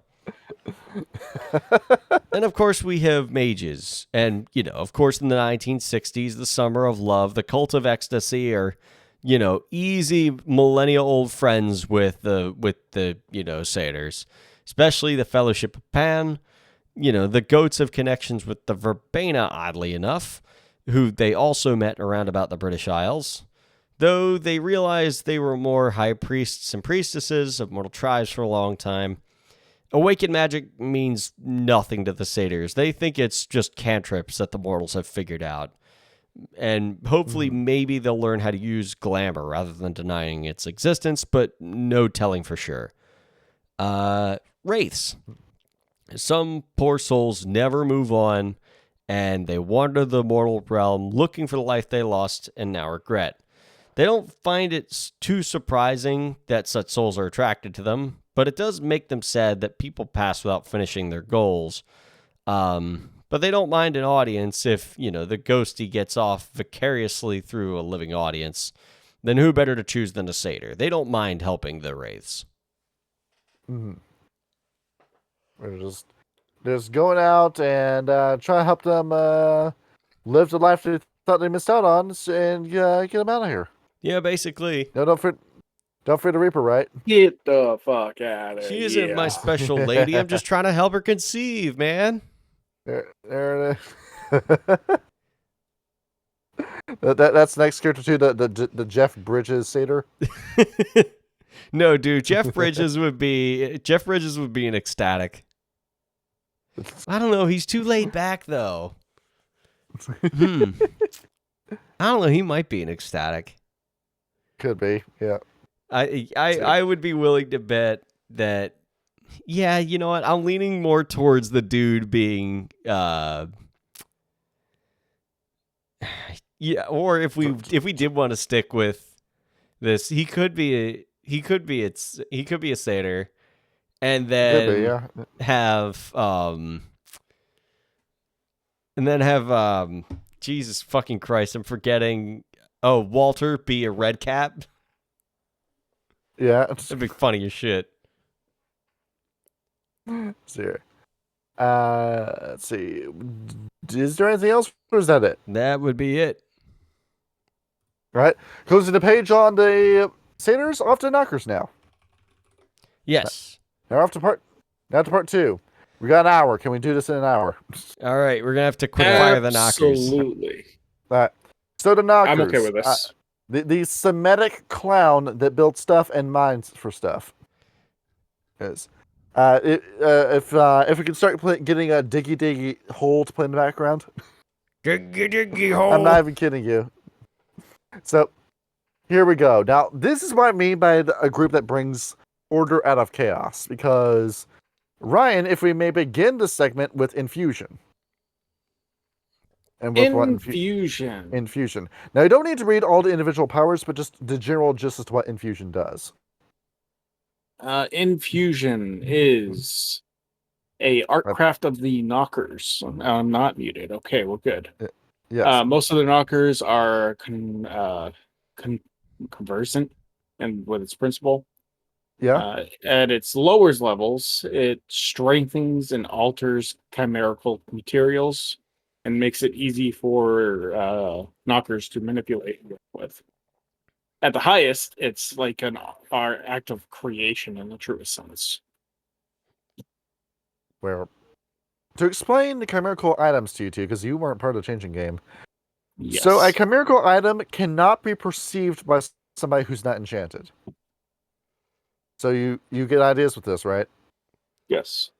So reasonably, a character that we built, Ragna Nevermore, for the Changing game, was a sniper that was shooting you with an invisible, inaudible sniper rifle that you couldn't see the bullets of. Damn. That's neat. I like that. I like that a lot. And if you spent a point of glamour on it, the bullet would always hit its target. So, this is one of your meta builds when it comes to Changelings, where if you're putting a lot of points, background points into Chimera and resources and Freehold, then you're set. You will be the guy who is equipping every single member of your motley with all the chimerical items. You'll be going back into the dreaming, getting more stuff, working back with it, building something out of it, passing it off to other people. Very, very similar to the D&D Artificer, is how this plays out. I mean, I've been playing an Artificer. How strong is the Artificer? I mean, I'm only a level 1 because I've been trying to get to a level 5 fighter. But I love having Artificer stuff, even real simple shit. Like, for example, we had to go into a boss fight for, like, within the game that we played, I think, on Saturday. And so what I did is I used Tasha's Caustic Brew, put it into a bottle, stuffed a rope into it, and basically made like a tripwire bomb. And that gave us like an extra 2d4 poison damage for the entirety of the fight. It was so incredibly useful. I'm going to say instead, when we were playing Spelljammer, how much was Gary carrying the party? 100%. Like, that ship would have been trashed a long time ago if Gary hadn't carried our ass. Where if you do not know the game mechanics of Changeling, and if you do not know what you're doing in Changeling, the Knocker is not a class for you to play as. But if you have this meta figured out, and you realize that the Red Cap and the Troll is the smooth brain option, it's the Knocker that has the power, then it's going to get crazy. And your Dungeon Master is going to get to the point where you can't really form an encounter around this guy anymore. Because he will and truly will have a gadget for every single issue to come across. Now, going into the story, what does a Knocker look like? Do you know the stories of the Tommy Knockers? I do not. Now, this is a little cryptid where miners, when you are mining, the last thing you want to hear in a mine is a little like knock, knock, knock sound coming from the mine. Because that means one thing. Cave-in. Yep. So this little gremlin was formed where it's a little tiny colony of people who are mining your stones, trying to cave you in and kill you. And that's the whole plot. Fun, right? So, a community of short miners with long noses and pointy ears with Semitic origins that build stuff and kill people for mining too much. What did they mean by this? Kyle, if you can give me your best Hassan Piker impression. No, because I don't watch that scummy son of a bitch. You just gotta sound really bored and angry all the I time. just realized that one of the pictures in this book literally has a Knocker wearing like 40k Space Marine armor. Exactly. You can build whatever you want with the Knocker. Putting that on the screen right now. By your imagination. It's called a chimerical exoskeleton. Space Marine. It's kind of awesome. It's him. It's literally him. So it's only limited to your imagination as the players to what you can get away with, and of course you talking with your storyteller. Yes. And now, what do they look like? Clowns? I actually don't have an explanation for that. As to why they have white hair, white skin, red noses, red cheeks, and red lips, I don't know. I honestly don't know. For some reason, whenever they go into their true Changeling forms, they always look like clowns. He clown maxed.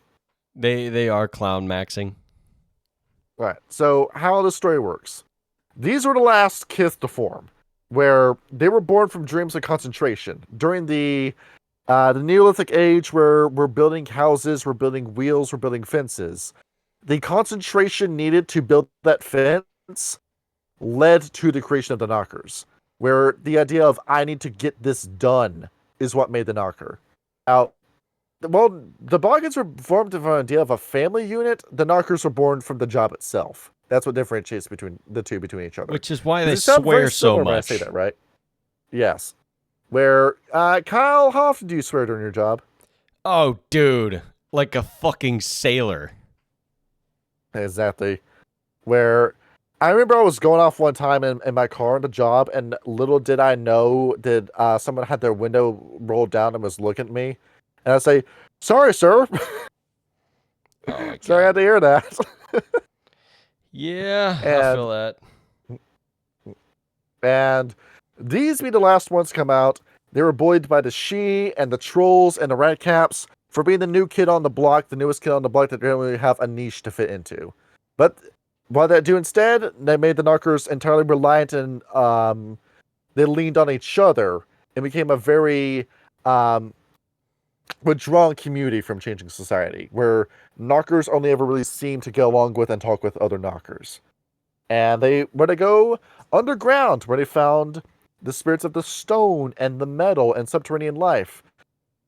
Where you had Nockers that were taking Spirit Link and just talked to the cave and said, "Hey, could you please give me some stones?" And the cave said, I'll be delighted to give you some. And then what they become? The masters of mining. Crafting, mining, inventions, metallurgy.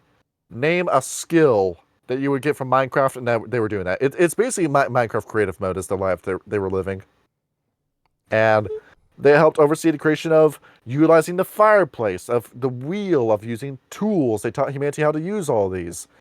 And they were needed to craft the first treasures, where stuff like jewelry they take credit for, where we didn't know how to make a ring or a necklace until a Knocker figured it out and taught somebody how to use.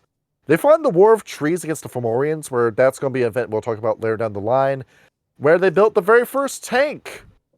Fun, right? That existed back in 10,000 BC. The Knockers can verify that.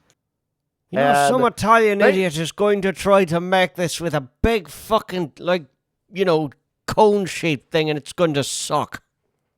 And they had this whole underdog scenario where, thanks to their efforts in the war, the Knockers finally gained the respect of the other kith. Well, except the She, because the She respect nobody but themselves. Yep. And then the Sundering happened. And so less and less people really need the Knockers. They've got the blueprints. They know how to build a house, how to build a fence, how to build a road. They don't really need to call the Knockers anymore. Until it gets to the point where the Shattering happens, and now the She are gone. And the Knockers are completely alone, where, sure, they had respect to their kiths, but they still didn't really talk with anybody, because this became a culture thing. The Knockers only ever talked to and dealt with each other. But they were fine with it, really, because, well, after the Shattering, what time period came after that? Starts with an R. Renaissance. Yes. Where you got people who are painting, who are coming up with ideas for helicopters, who are building these massive cathedrals, and Knockers say, "Oh, yeah, we can do this." So the Knockers just started coming back into human society. While every other kith turned and ran from the cities, Knockers just walked right in and said, let me just make myself at home. And so all this beautiful stuff got started being built. The cathedrals, the Knockers will take credit for that. The paintings of the Renaissance, the Knockers will say that they inspired these. Just all this great stuff that came out of the Renaissance, they'll take credit for. And this carried over into the Victorian era, where you guys like steampunk? Diesel Punk's Something better, like- but okay. Yeah, I enjoy it. Where clockpunk was something they started with, where everything has gear sticking out of it, where very Mad Hatter from Alice Madness Returns. And then it went full on steampunk, where the 1800s come around, the Industrial Revolution comes around, and they're dealing with stuff like electricity for the first time, and steam trains, and all these other steam-powered engines, and they're having a time of their lives. They're saying, "Well, no, we can live with this. We can live with this." And all the other kids are looking at them saying, "What the fuck?" And the Knockers look back and say, "Well, what the fuck?" And then just go right back to doing what they were doing, where other kiths see these guys as Uncle Toms when it comes to Kithane society, where they say, "You turned your back on what was like to be a real fairy. You're not really fairies anymore. You sold out to banality." And the Knockers said, "No, we made the best of a bad situation. You guys gave up, and you guys were just saying, 'Oh, we're gonna die someday. We're gonna die someday.' Shut up and just live with the lot you were given, all right? When life gives you lemons, you make lemonade out of it, all right? Yep. All right, so deal with it, you big babies." And this continued all the way over into the She eventually returning, where does She come back, and the Knocker said, "Well, it's cool you want to be the king and all, but we were actually doing just A-okay without you. We don't. You can just go ahead back into Arcadia. We don't really need you anymore. And the whole moon landing, the thing that brought you back, we inspired the astronauts to build a rocket. We've been building rockets since the 30s. And she, once again, responded with the knife iron knives. And the Nockers took offense to that. Yes. Where the Nockers weren't on the front lines. They were building and giving weapons to the Commoner Kith. And these guys just got done building all the guns for World War II, so they knew what the fuck they were doing. They were building the guns that shot swords out of them, Kyle. Cool. Yeah. Where, Kyle, you're not a fan of Borderlands? They were building the guns for Borderlands, is what they were doing. Yep. Where we build a handgun where when it runs out of bullets, you throw it, it explodes on contact with whatever it hits, and it just appears back in your hand. Cool. It's amazing. And they would have won the war had it not been for the Arcadian She having mechanically broken gifts. If you see some of the stuff they can learn, their She are just broken by design. Well, yeah. So, and then High King David comes in, and after that happens, Nockers say, "Oh, war's over," and they just went back to doing what they were doing before. All right, So, we're done cooking us. Time to go back to work. It's very similar to the Hollow Ones, in all honesty, if I'm going to compare these guys to a mage, where the Hollow Ones said, yeah, we were doing this stuff before, and we were doing this stuff after, and we're just going to keep doing it until we die. And that's the same case with the Nockers, where we're building stuff before, we're building stuff now, and we're going to build stuff in the future. And that's it. That's just the story. If you think I'm fast forwarding a lot of this, I'm really not. I'm really not. And so the whole thing with the Nockers too, when I was saying that critting Order out of Chaos, the Nockers can take anything and build something out of it. Either it being armor, a weapon, a house, any sort of gadget, whatever, a Knocker can do that. And you saw that too after the Shattering, where the Arcadian She left it behind, the Knockers found the best out of a bad situation. And it's honestly because of this that I think the Knockers, the Slua are always going to be my favorite when it comes to the Kith, but the Knockers are a very, very close second because of that. Where there's something like admirable in that too, where instead of just panicking and thinking, nihilistic shit, you just dealt with what was coming your way. And you managed to carve out a niche for yourself where really everyone in the World of Darkness just leaves you alone because of it. Yep.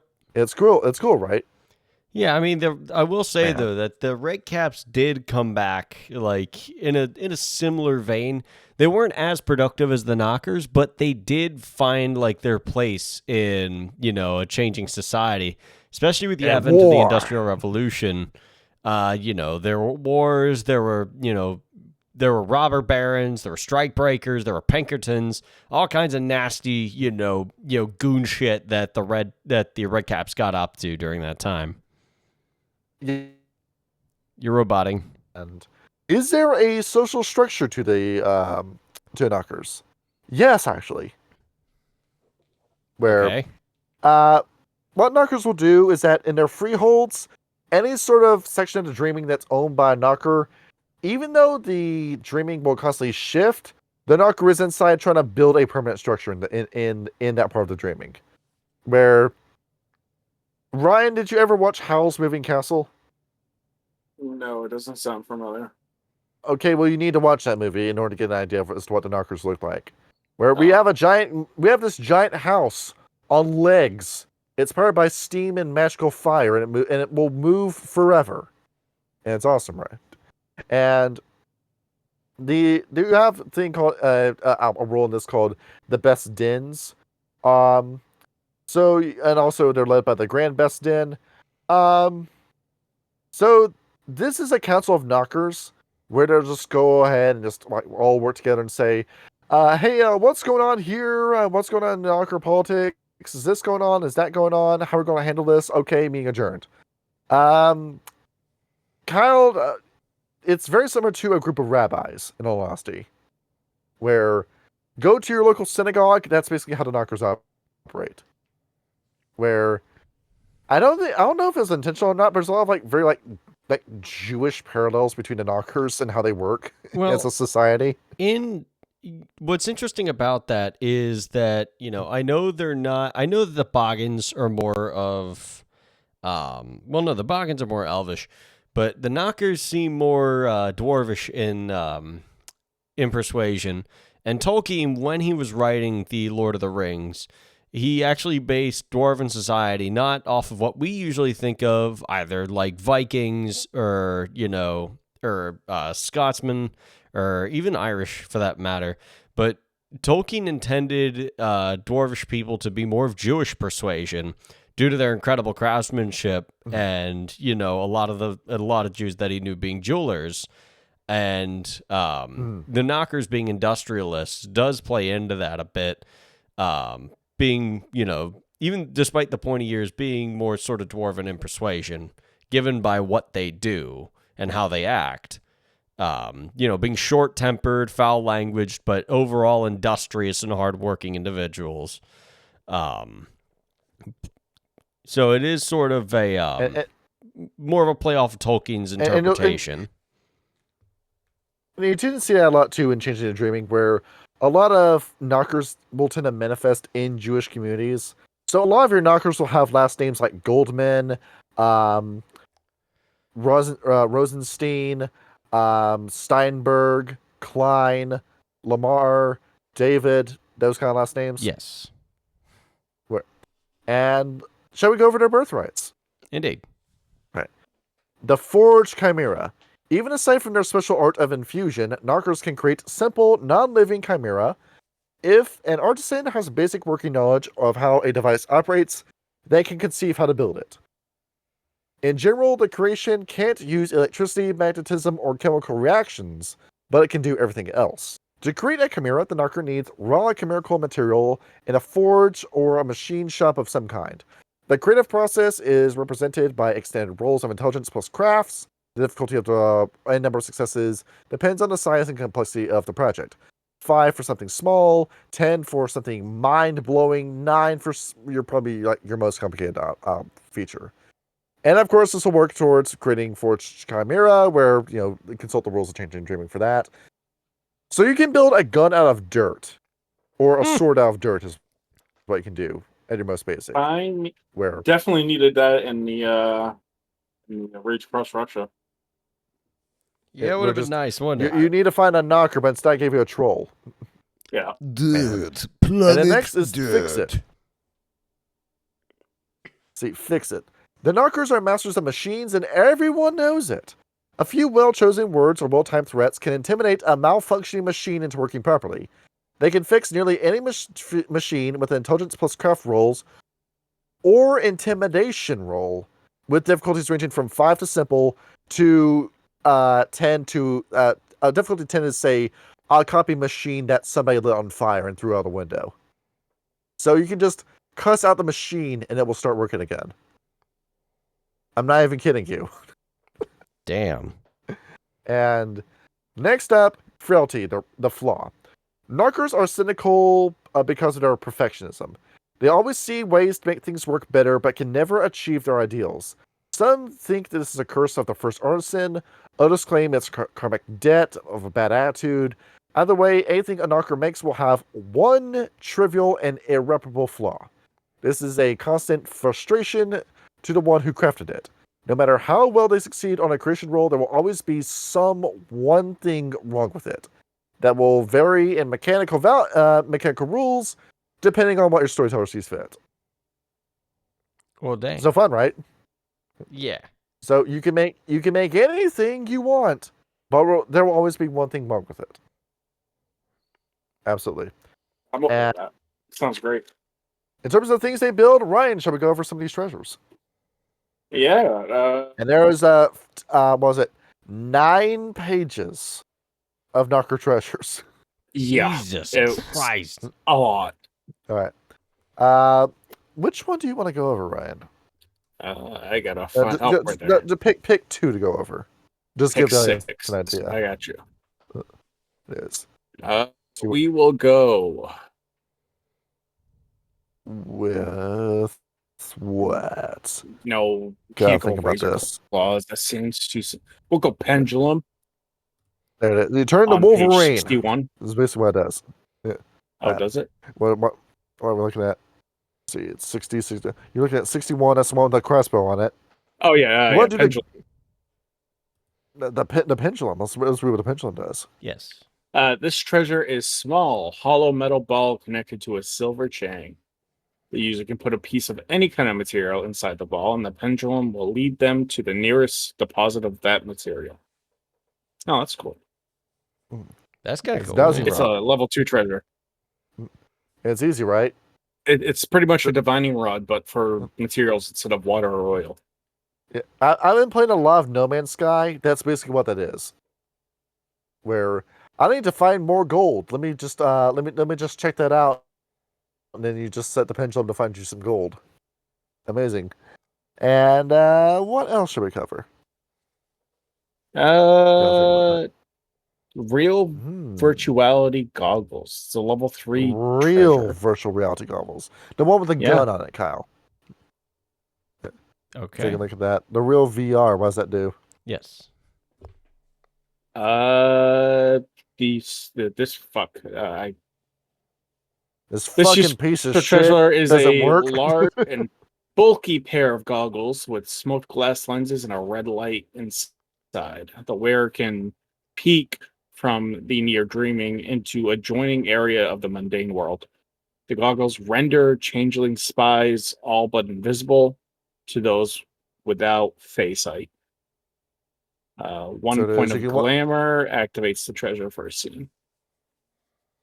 That knocker is watching you in the shower as we speak. He sees True. what you're doing. It's with those goggles too. That's Let's kind What's of fun. Actually, I conversion? went with One the square Delta in the Wave real helmet. world is 6 square. One square in the real world is 6 squares in the dreaming. That's conversion rate. And going into it, along with all that, Kyle, you had the pages up on the screen. Everybody can see all this crazy shit you can build. Ray guns, suits, Wolverine claws. You saw that thing in the corner, the Universal Solvent, Yes. Yep. lifted straight out of D&D. I mean, Yeah, you yeah. see that? Pretty much. The super water. And you just, well, like I said before, your imagination is the limit when it comes to knockers. As for what's going on here, shall we go over the code? Yes, I believe that's important. So a Sealy knocker, death before dishonor. Sealy knockers take honor super seriously in the craft, where if a knocker is working on a project, that project is going to get done first and foremost. A knocker will always finish what they start. If you're starting a project, everything else is on the backlist until this first project gets done. As far as they can get until they reach a progress wall. Then we got order a part, and then as we wait for the part to arrive, then we'll start another project, but that project will be finished first before the other one is. And they don't lie about what their inventions do. We're going to have a whole meeting with the best den. They say, this is what my product does, this is what my invention does, and they don't try to gild the lily, they don't try to exaggerate what it does, and just tell it like it is with what they build. Where you don't want to lie about what your weapon does in combat, do you, Kyle? I want to say, oh, behold, this gun I sold you. It shoots a ray. It's a ray gun, and then it turns out it's not a ray gun. Yeah. It's going to do a lot of good in a fight, right? Yeah, pretty much. No. However, it doesn't extend to fighting fair, because a knocker in combat is very pragmatic. They will always pull off some like Han Solo shit in combat. They will shoot you underneath the table if negotiations aren't going the way they want it to. Where honor extends to everything except for combat. A knocker doesn't want to fight fairly. They want to survive. They want to live in combat. Makes sense. Next up, love conquers all. Knockers mock the idea of romantic love softening them, but sometimes it does. Where a knocker will always be married to the job and to building first and foremost. You don't really see many knockers settling down and starting families. That's just not really a thing that happens. Though the minute they are in a loving relationship, that knocker is going to be a very good boyfriend, because if anything is going wrong in the relationship, like they do with machines, they will do whatever they can to fix the relationship. If something's going wrong and it's my fault, I will change it. If something's going wrong and it's your fault, I will help you change it. That kind of deal. Next up, beauty is life. Despite their appearances, the foul mouths, Nockers value true beauty. They love making machines that are beautiful. Everything they have, they're putting 100% effort into their infusions. All of their machines must look incredible. We're not going to half-ass anything. We're not going to put anything together and it just looks like a big piece of shit. It has to be as good as it's going to get before we even think about showing this to someone else. Even the unsealing Nockers, who usually disregard the entire... the sealing court usually says, piss on the sealing court and everything to stand for. The unsealing Nockers will take this rule and add it to their code. Because they just believe so strongly in just doing the job right the first time. That's such an important thing to the Nocker. And then, never forget a debt. Kyle, you can expect a lot of gifts come out of the Nockers, right? Where... If you get them the parts they need and leave them the fuck alone. Or even if they're just working with what they have, it's always going to be something good. Ryan, you know about One Piece, don't you? I was Nope. muted. Yes.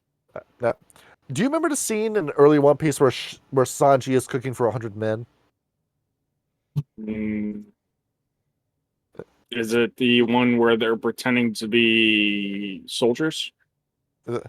No, this is like right when you meet him in Baratie, when we first meet Sanji, where there's a whole scene where he's going, "Oh, you wasted this food. You wasted all this food. This is no good." And like they're saying, "Well, why are you feeding 100 Marines with table scraps?" And he's saying, "Now watch this." And he goes over and he takes this tuna fish where all the cuts that weren't like specific, they weren't like fancy food. He cuts them all up. He takes all these eggshells and mixes them up, and he makes what's been table scraps into a gourmet meal. Yeah, that's the same. That's the same thing that we're talking about. The same thing. As the one where him and Luffy entered the Marine fort and started portraying as what's it called? Chefs. I think you're right with that. I think I might have been getting the scene wrong too, but. Yeah, you know what scene I'm talking about with Sanji. That's what Nocker will do. Where even if the Nocker has shit to work with, they will still put the best gift together for you. Kyle, you remember that scene, that JonTron joke where he opens up the box? It's just like a pair of crayons, a fish with a cigarette in his mouth, and booty jams mix. He goes, "I can make this work." That's what the Nocker says. Yes, and that's right. And now for the unsealing Nocker, the really pragmatic Nocker that makes weapons that kill. Change is good. Core to Nocker worldview, if you're not improving something, you're stagnating. Where even when the shattering happened, the Nockers were still improving themselves. And the unsealing and sealing Nockers saw each other eye to eye with this, where we're in the Renaissance period. We're going to invent something new. We're going to show you how to make a building this new and better way. We have Victorian stuff. Okay, now we're making gas lamps. Now we're making stuff with electricity. Now we're making stuff that flies, where something new can always be made for a Nocker. You're always got to think of a new idea. There's always a new invention around the corner waiting for you to build it. That's just a core value. Where, Kyle, does that sound like a villain to you? Well, no, that sounds just like an industrious individual. Exactly. Like even like with the unsealing Nockers. They're not really bad guys now, are they?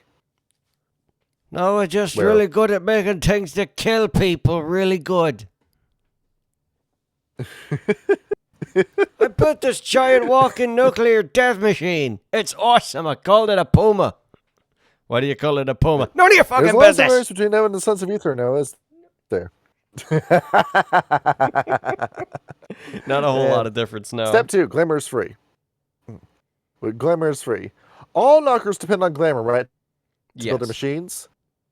So why are we just like creating all these rules about harvesting glamour if we just need this to make the machine work? No, fuck it. Get me the oil and the gasoline I need for my machine. That's the Nocker stance when it comes to the unsealing court. Where, you know what? If I need this machine to work and I need to put somebody through Rhapsody, I will put somebody through Rhapsody. Fuck it, I don't care. Where, Kyle, that's ruining a person's man to dream just to harvest a shitload of glamour.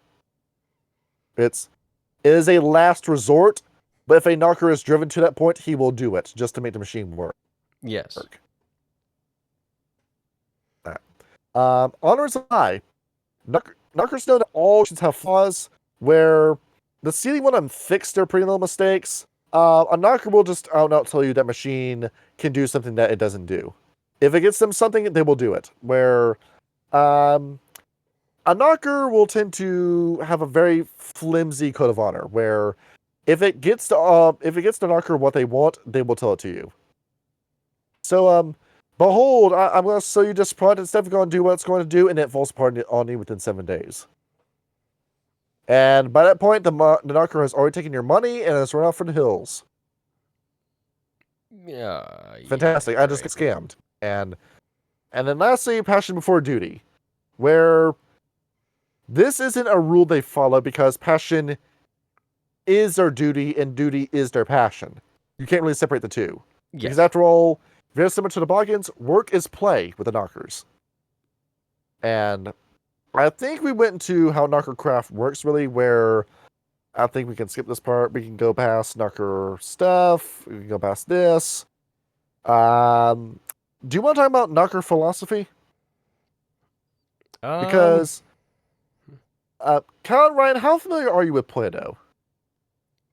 I mean, I love Play-Doh as a kid. No, with a T, you pillock. Oh. God damn it. So you're getting a little sleepy. You're mishearing me. Yeah. You're not familiar with this kind of philosophy, are you? Okay, I can tell you what it is. All right. Do you know what the word pragmatic means? Yes, function over form. That is exactly what they signed to, where Plato's books, this is something that the knockers will go out and buy a copy of and have up on their shelf. They think Aristotle is full of shit, that he had no idea what he was talking about, and that the idea of religion itself is a banal idea, where you will never find a religious knocker. Every single one of them is an atheist. Where, by atheist, I mean they actively deny the existence of your God and deny the unity of your church. That kind of atheist. And once again, they say if it's not practical, if it does not have an observable function, if there is not something that we can use for it, then there's no point in involve ourselves with it. And if there is no point to it, then we will give it a point. That is the knocker philosophy when it comes to that. Yes. So it's that Plato step where, at the same time too, when it comes to how to rule the world, where Plato's had this book called The Republic, and to brutally summarize the Republic for you, it is, I think me and my philosopher friends should rule the world, and all of you politicians should eat a dick. That's what the knockers think. But do they actually want to take over the world? No, they're just going to say that. They're just going to say they should be the ones in charge, and then not actually do anything. You know what? I'm okay with that. That's awesome, and we should have that everywhere. Yeah, you'd rather complain about the political issues than actually get involved in politics. Yes, because then while they're busy bickering about it, the rest of us can fix the problems in peace. Mm-hmm. You eggheads sit around in your suits and your togas talking in a marble palace, and we'll actually get the fucking work done. Now, do the knocker contraptions always follow the laws of physics? No. No. They say that Newton was full of shit. This works because I say it works. That's my law. Where Kyle and Ryan, you know the orcs from Warhammer 40k? My favorite. That's how it works. Fun. It's how it works, where my invention works because I say it works. And that's how it works. Nice. Where I like that. denying and proving that a knocker's invention doesn't work will break it. But if a knocker says it works, it will just continue to work as long as they say it does. Amazing, right? Yep. So you will have a gun where, Kyle, how do I load the bullet in this? There's no bolt on it. There's no lever. There's not even a magazine on this gun. How do I shoot it? What do you mean? You It's just already have to loaded. believe it works, doesn't it? You just have to pull the trigger, and then behold, you'll have the infinite ammo gun. Yeah, it's Amazing, already right? loaded. It basically, And I even though it looks imagine- like Good. even though it looks like an anti-tank rifle, it functions the same way a machine gun does. I imagine it works like any gun you would find in totally accurate battlegrounds.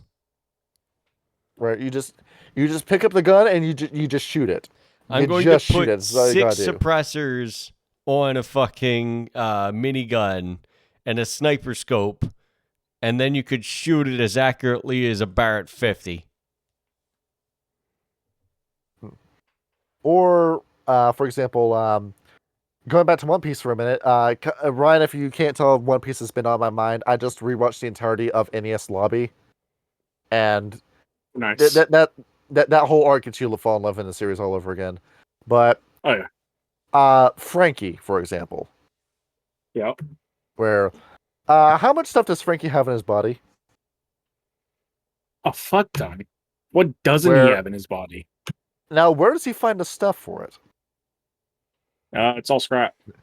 That's the From question, right? various junkyards, yeah. Where he has an arm cannon and it just has seemingly infinite ammo in it, right? Or No, he uses coke. yeah, where he does the Frankie punch, where he gives you like this big damn punch after he pours a ball of soda into his ribs. Yeah. What? And how does it work? Well, fuck you, it just works. Yeah, exactly. That's how it works. There is science to it, but I can't explain it. See, And he probably can't either. It just works. where it just works. It just Where- works. Kyle, let me show what this character looks like. By the way, yeah, that's him. All right, hang on. Frankie's great.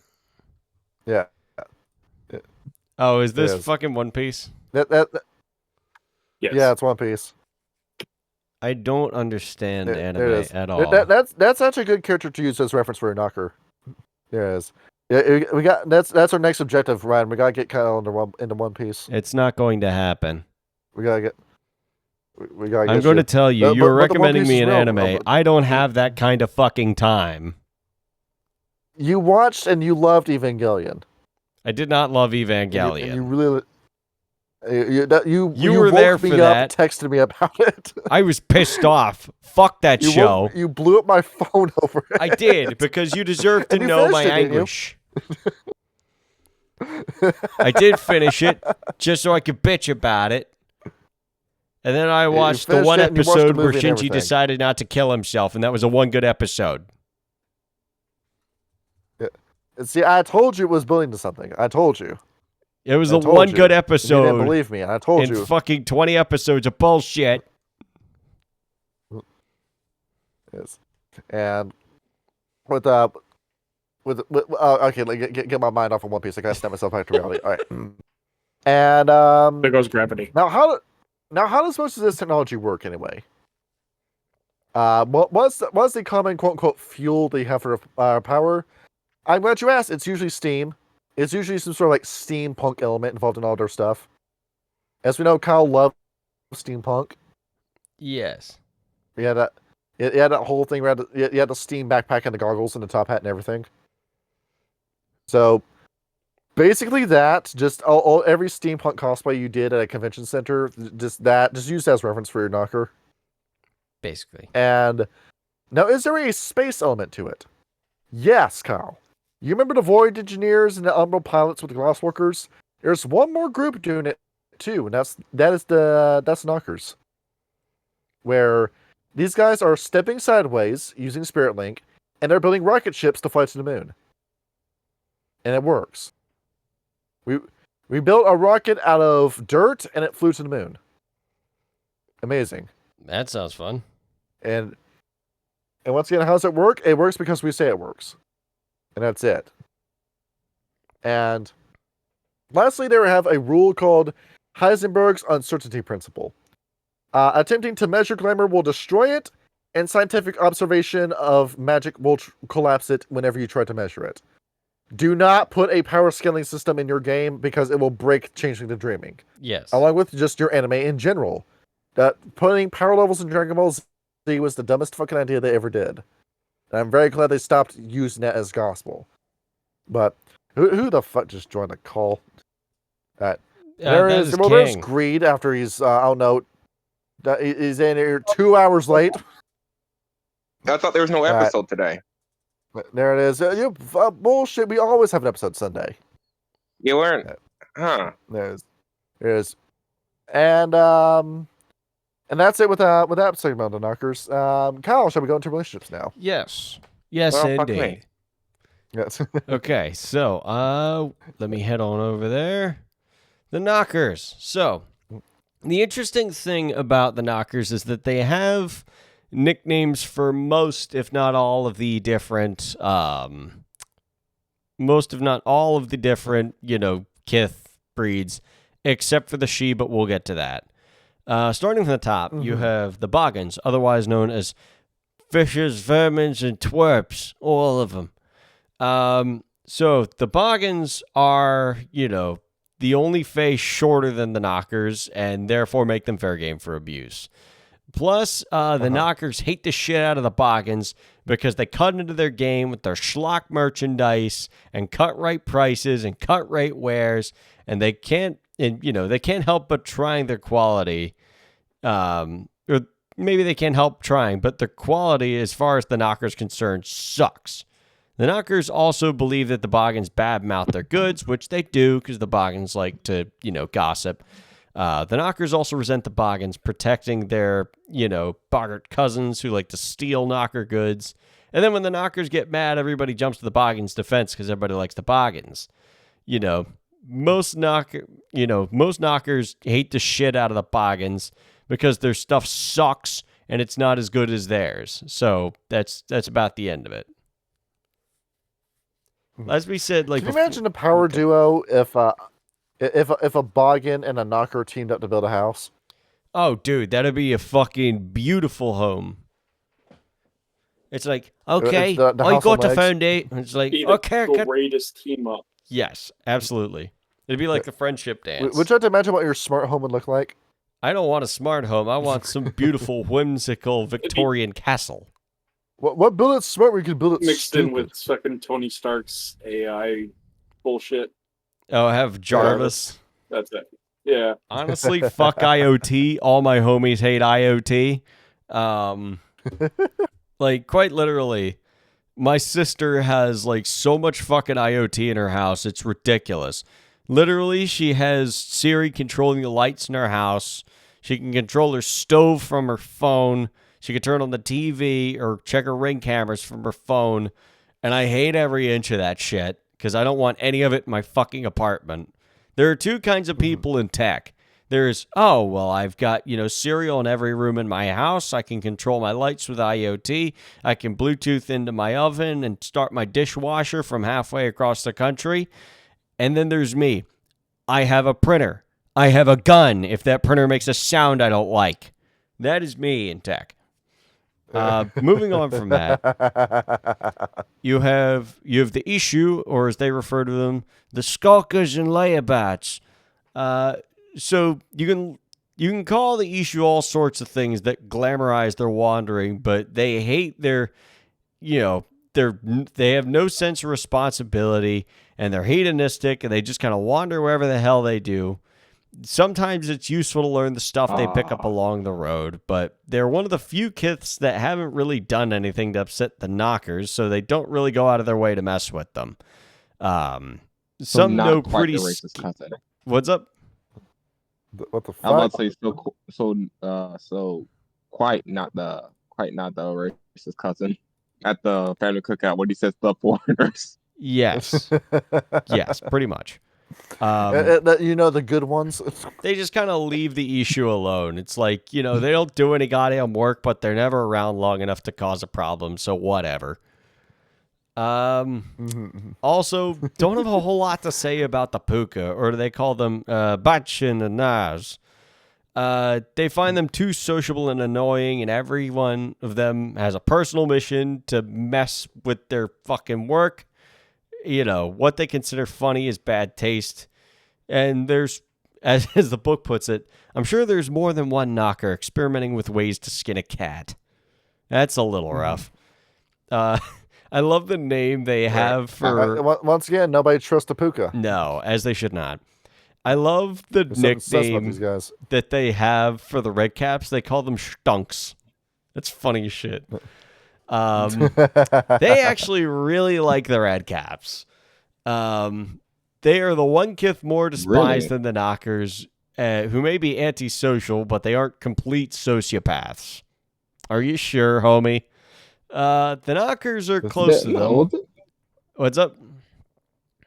No. It's just commentary in real Red time. Cats. Yeah. No, the Red Cats aren't that bad. Yeah, they're still like violent, but like the Nockers basically like them because, well, they both live underground and the Nockers can sell them lots and lots of weapons. They have some sort of ancient feud with the Shi, and the Nockers are more than happy to sell them some razor claws to, kill off a noble. The hard part is when you sell it to them, you have to hear about their stories about how they were lords of wherever the fuck in shit and Stan or wherever. It doesn't matter.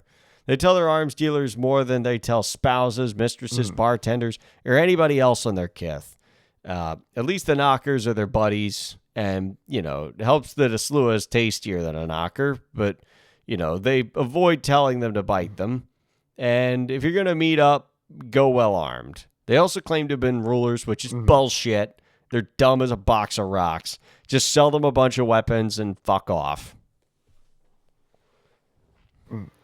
Yep. Where you can imagine how these two get along, right? Because you remember with the treasures that the Red Caps are building, like human wood chippers and chainsaws. Yes. Yes. Now if you get these two to combine, you get stuff like the Chainsaw Man, Chainsaw Motorcycle. I mean, would go hard though. It's one of the best panels in the show, in the comic. Did they release a second animated season, or are they just doing a movie? They're taking their sweet fucking time with it. The movie is done. Release it. No, I don't think you're going to do shit that. already. It's like Katana Zero's DLC. No. Anyway, Satyrs, otherwise known to the Nockers as perverts and sluts. Some of the Satyrs aren't too bad, and they can show some smarts with poetry and philosophy, so they're a little more useful than the Puka for whatever that's worth. Nockers actually really like poetry, but all they write is just, dirty limericks. If a Nocker has an affair outside of the kith, it's usually with a Satyr. They're working everything else, so why not? Plus, they're one of the few kith that'll actually, give the Nockers a second look. Hell, they'll just be happy that they managed to go and, have a little bit of fun. And it also shuts the son of a bitch up for a bit. Plus, Satyrs are big bucks when it comes to the unsealed... Jesus Christ. Forgot about that fucking line. Finish it. Let me read this verbatim. Plus, Satyrs are some of the best customers and pay big bucks for the Unseelie Knights line of patented sex toys. That is a weird thought. Anyway, well, so the fully automatic dildo. Yes, it's basically just like a bad dragon dildo, just stapled to or just stuck onto the end of a sawzall. You're telling me that you're telling me that the Nockers invented the Baldo? Yes. I'm so glad you guys brought up Bad Dragon, because today we have a no. Shut the fuck up. No. This is sponsorship. Oh, Jesus Christ, no. Son of a bitch. No. That was unfair. Finish your sentence. Well, no, that was it. Okay. The Shi. So, I love how the book puts this. This is such good writing. Slick as snot and twice as ruddy. Yeah, it's an oldie but a goodie. Goodness, oldie but a goodie. I can't fucking talk today. They left us all behind to fucking die, and they expect us all to be happy after they come back. Fuck that. Their return did coincide with the greatest upswing of business since the Shattering, which is cool. The red caps bought, all kinds of firearms. The trolls got all kinds of weapons. And hell, even the fucking Boggans wanted, swords to carry. So the Knockers are having a good time. But the Shi are also the Knockers' best customers. Maybe not quantity, but they want the really high-end stuff. They do have a better eye for quality than most others. And so from a dreaming standpoint, the Knockers find the Shi fascinating. Evidently, they live in a different time stream than the rest of the Kithian. And so they're still nursing their grudges over a few good licks the Knockers got on them when they turned tail to Arcadia, but they wouldn't show it. Yeah. So they got a good eye for stuff, and they buy really expensive shit off of us. But, we didn't forget what they did. They never do. And then we have They never do. No. The Slua, or the heebie-jeebies, as I call them. The name says it all. If you're playing with playing with ghosts is your idea of a good time, well, you go ahead. The Knockers would rather, not have to do it. The Slua do have the Knockers' respect, if only because they scare the shit out of them and take the abuse that the Knockers dish out. They'll try and sting them with their best line, and they'll just smile as if they know something. Which is a safe bet. The Knockers hate the shit out of that. It scares the fuck out of them. They do that smile where you fucking fart and gas up a room and then just smile knowing what you did. People say that the Slua have more tunnels than the Knockers do, but they somehow rarely run into each other. They would pay a lot to find out how they hide those tunnels. The Sluas may be spies. The Knockers don't feel they've been compromised in any way, but they aren't sure. And they also know that the Slua have a lot of cool treasures, and even let the Knockers take a peek occasionally, but just don't fuck with them. And then we have the trolls. Exactly, because these people drag you back to your little Slua homes and turn you into a stew. Yeah, you don't want that. It's freaky. And they sold them the poison darts they used to do that. Yup. That's kind of ironic. And then the trolls, the Bubblenecks, the Ironheads, the Golmers, they are built for the ultimate battle tank exoskeleton. Build it around a troll.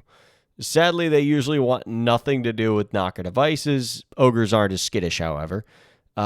Supposedly, the Knocker's best work insults their meat-headed honor. Some of the legends are true. Knockers might be relatives of trolls, but who the hell would want to believe that? They maintained a deal with some of the trolls to look out for them in return for their services, kind of. They'll keep their word, but will break a Knocker if they, if the cheerful discussion, well, they'll keep their word to protect them, but if the Knocker gets under their skin, they'll just kick the shit out of them. Yeah. But, the best promise you can get out of them is not protect me, but don't hit me. If you push them too far... I gotta do it my way. No, it's gonna be my way. Yep. If you push them too far, they're gonna break on you, run like hell, or, beg to not get the shit beat out of you. Usually they get so disgusted, they just kind of leave you to wallow. It's better than that than a broken neck. Also, odd little note, they include the goblins, which are evil versions of themselves. Oh shit, that's the evil version of themselves. Yes. I love that. There's some in mind, actually, because they're not that different from the average Knocker. It's just that, it's more like it's an actively malicious Knocker, is what it is. They break shit. There's not that big of a difference, really. Yep. They do the same thing, they act the same way, but they just want to kill you. Yeah, it sounds about right. And, yeah. Anyway, moving on to the other splats, you've got vampires. Why would you ask a Knocker about a vampire? Is it because they have pasty white skin and pointy teeth? No. The Knockers, they just seem like stale, back-assward looking sorts with no interest in technology. They have a few interactions with the Nosferatu, but that's only because they, bump into them while they're mining. Fortunately, they come to an arrangement, a mutual sort of non-aggression pact. But all you really need to know is that they're mean, old, brutal bastards with a fuckload of banality. Avoid the shit out of them. Fortunately, they don't So is this the Yep. The fifth, sixth group that's not vampire that has an aggression pact with the Nosferatu. Well, that's because the Nosferatu know everything, and they're also strong as shit, so it's better to just avoid them. Although I will say, they do mention that they don't like the Knockers' blood. So the Knockers are one of the least tasteful of the Kith blood. Now that's hard to believe because changing blood tends to be universally delicious. So, what is the agitating element behind the Knockers? Probably their crass demeanor. I think, to be fair, it's probably because Knocker, yeah. Yes. Because it's the kosher blood. Yeah. Is what it is. Yeah. Is it's like, you know, is they Jewish? Yeah, if they're not acclimated to gefilte, then I don't think they're gonna like Knocker blood. What's the name of this dish? Gefilte fish. Gefilte fish. It is, you know, minced fish carcass in oil.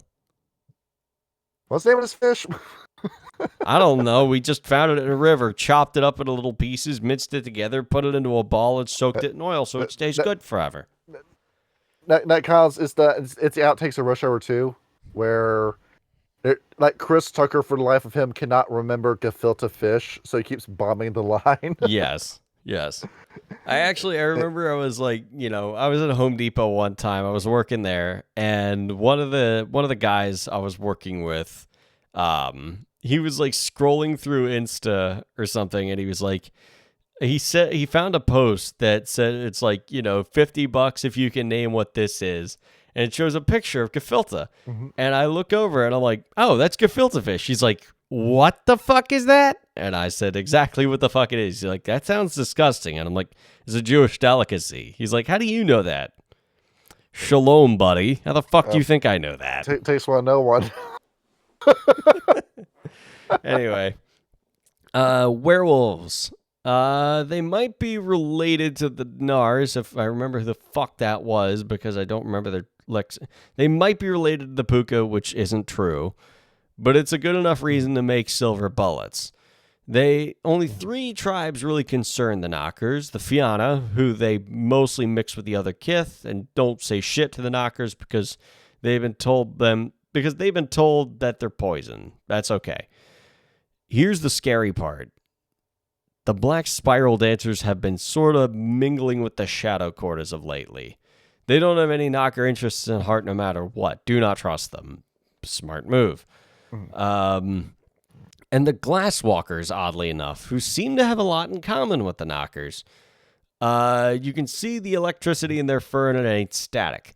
There have been a few promising talks where Knockers have even been allowed at some of their meetings. If they aren't familiar with Knocker charm, it may take their style the wrong way. If a Glasswalker gets invited, they tend to pack a basilisk stone, good running shoes in case things go wrong. So, you know, they know a good bit about werewolves. Wizards. Go ahead. As much as Eden wants to marry the Glasswalkers and Tenocracy together, we have the Sons of Ether book and the Knockers both saying they work with the GWs. Yes, and also, you know, the NWO understands that they have been deeply, you know, compromised by the Glasswalkers. The Glasswalkers have their fucking Can somebody number. take a copy of this book? We can give it to Eden in our server. We did that in the episode during the Technocracy. Someone else to summarize. Yeah, to summarize, someone in the server really wants to marry the Glasswalkers and the Technocracy. Technocracy. We're trying to put the positive side and the negative side of the magnet together. It's not working. But no, but didn't we go over that in the Progenitors episode, or was that IX? Episodes plural, but yes, but either way, the Glasswalkers have the Technocrats number. They know they're in the red. Moving on from that, we have Wizards. As far as the Knockers can tell, they just think they're just fucking crazy. Though their number one contact is, of course, the Sons of Ether, or Brethren of Aether, as they call them. They're cracked, but in a fun, lovable kind of way. Their scientific journals are just hilarious. They think the Fae are from Atlantis, or Arcadia is on the moon, or it's a planet between Neptune and Pluto. Their tech, however, seems to be similar to the Nockers, at least on the very surface. They do have cool satellites called the Victorian Station. They absolutely love the idea. They've flown by them a couple of times, but only in the dreaming on moon trods. They're about as good as humans get, with imagination and decent work ethic. Some Nockers may even shut up for a little bit around them. Of course, Nockers also have some insight into the hidden ones. Those technical magicians trying to bury the earth in banality. Trying to fuck up everything the Fae are working on. They're like circuit breakers on a Bedlam trip, if you follow. Most Nockers don't think they'll be a problem much longer, though. The whole shtick of the order is order and rationality. And honestly, that's not the direction the world's heading. So they don't really worry about it a whole lot. Yeah, that basically summarizes it. Yep. Yes. It's like, okay, order and reason. You say this, where? You say this with the energy of Ryan. You said this with the same level of energy as Ryan McNutt. Isn't this the guy that shot himself on stream? On live stream, yeah. I'm terrified what that implies. And now people just remember him for that. Anyhow, yes. Ghosts. So what? Ghosts. Yes. Not a whole lot to say about them. Someone started a rumor that Nockers are ghosts of dead Jews for some reason. I don't know. The Slua say they show up a lot on Samhain, and usually that's bad news. That's all they have to say about ghosts. Yes. And we will create the ghost machine that will catch the ghost, and will be fueled entirely off the ghost. Bustin' makes me feel good. I'm giving you your next changeling characters. The a Luigi's Mansion Knocker. Hell yes. And that actually does sound interesting. Absolutely. Sounds interesting. Now, Ryan, for the very last bit of this episode, what is a foobar? If Ryan is still awake. I know what that is. A foobar is a delight in generation and use of foobar. Now, what does foobar usually mean? I'm guessing it's magic. No, foobar is a military. There we go. Yes. It is fucked up beyond all repair, is what this usually stands for. Yes. Oh. However, in changing circles, what does this mean, Ryan? From what I'm reading, it's what? He's looking it up. It's no. You said something, so I was waiting. It says foobars are glamour energy fields and have more applications than any mundane energy. Nockers use foobar to light their labs, animate golems, and to power energy levels. They're pretty much will-o-wisps. It's like whole chaos energy they're using to fuel their stuff. Yeah. Not quite. Foobars are like actual raw glamour storages used to tech. Foobars may appear in the wild, as in the will-o-wisp legend, but these are very difficult to trade. Coming from the book that I was reading from. It's like the Iron Warriors in 40K, where you capture a demon spirit and you put it inside your machine and it powers off of that. Yeah, it's the Magic the Gathering mana for changing. Yeah. For the people. Now, Ryan, if I can fight with one of these things, what's the stats? It has a Dexterity 7, Charisma 2, Manipulation 2, Perception 3, Intelligence 2, and Wits 3. They have, for abilities, they have Alertness 3, Dodge 2, Kenning 3. Nockers will often train foobars and various science and craft knowledges as well. You can imagine how fun one of these things is to catch, right? Oh yeah. They have 7 glamour and 4 willpower, and they absorb damage. So, so you feel like this gives you the same impression of like hunting the jellyfish in SpongeBob, Yes. where Yeah. you need to catch one of these things to power your machine, and it keeps stinging you and find a way. Yep. Because they also do have shock abilities. It literally is it's a jellyfish that's not underwater. It's almost like one for one, like the Will-O-Wisp from D&D with these stats. Yeah, Will-O-Wisps are fucking scary. Yeah, no, they will kill you quite easily. We had one in Dungeon of Mad Mage that just kept harassing our rogue and then flying away before he could do anything about it. Yeah, how the rogue likes it. We were playing Curse of Strahd. We came across, I think like a siren or something like that would basically insta kill us with a wisdom save that would fail, and then two will-o-wisps appeared and would just kill you instantly. It was fucking terrifying. And basically that's all the information we have on the Nockers and the Satyrs. Yes. They're fun. I quite like the Nockers. That's a great thing for coming on at the very last minute. Yes. Hold on. There's still we haven't even got to the most good part. We haven't even got to the good part. The fucking gifts and merits. The fucking. You go into our comment section and you post those. Nah, I ain't doing that shit.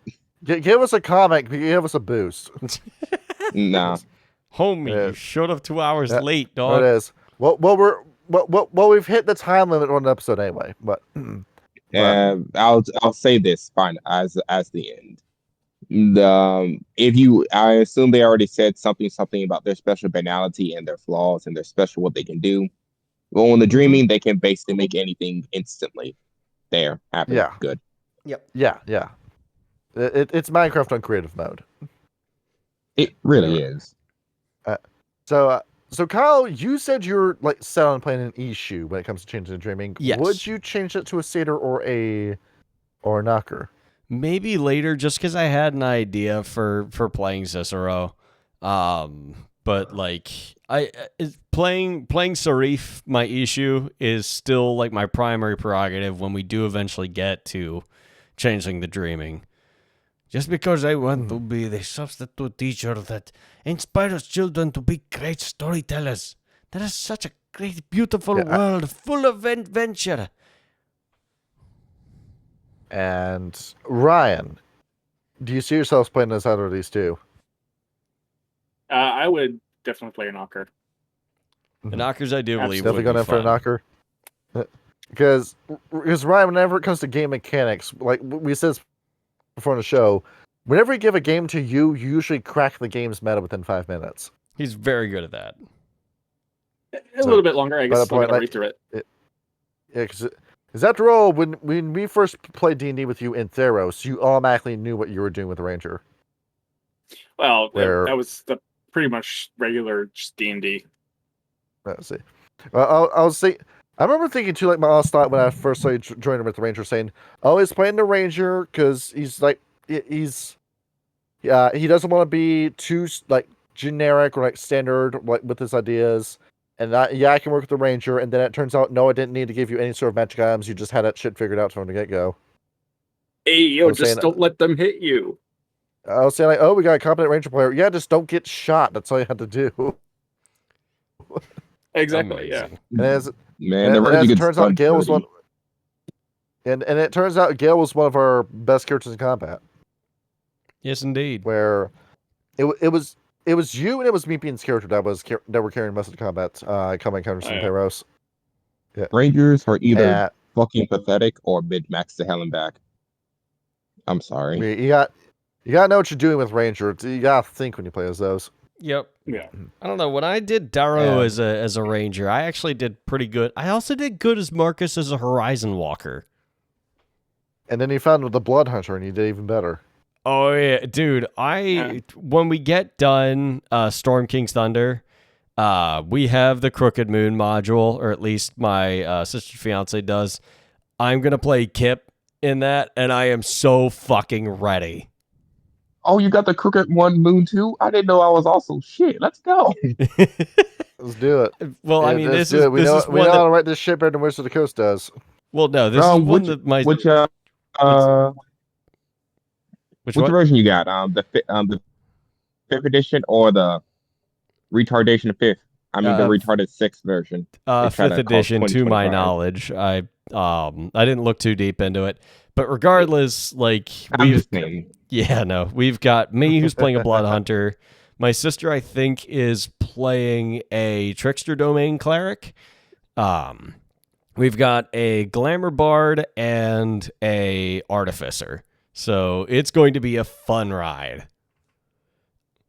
Kip's basically a schizo Leon Kennedy in that game, and it's going to be so much fun to roleplay that.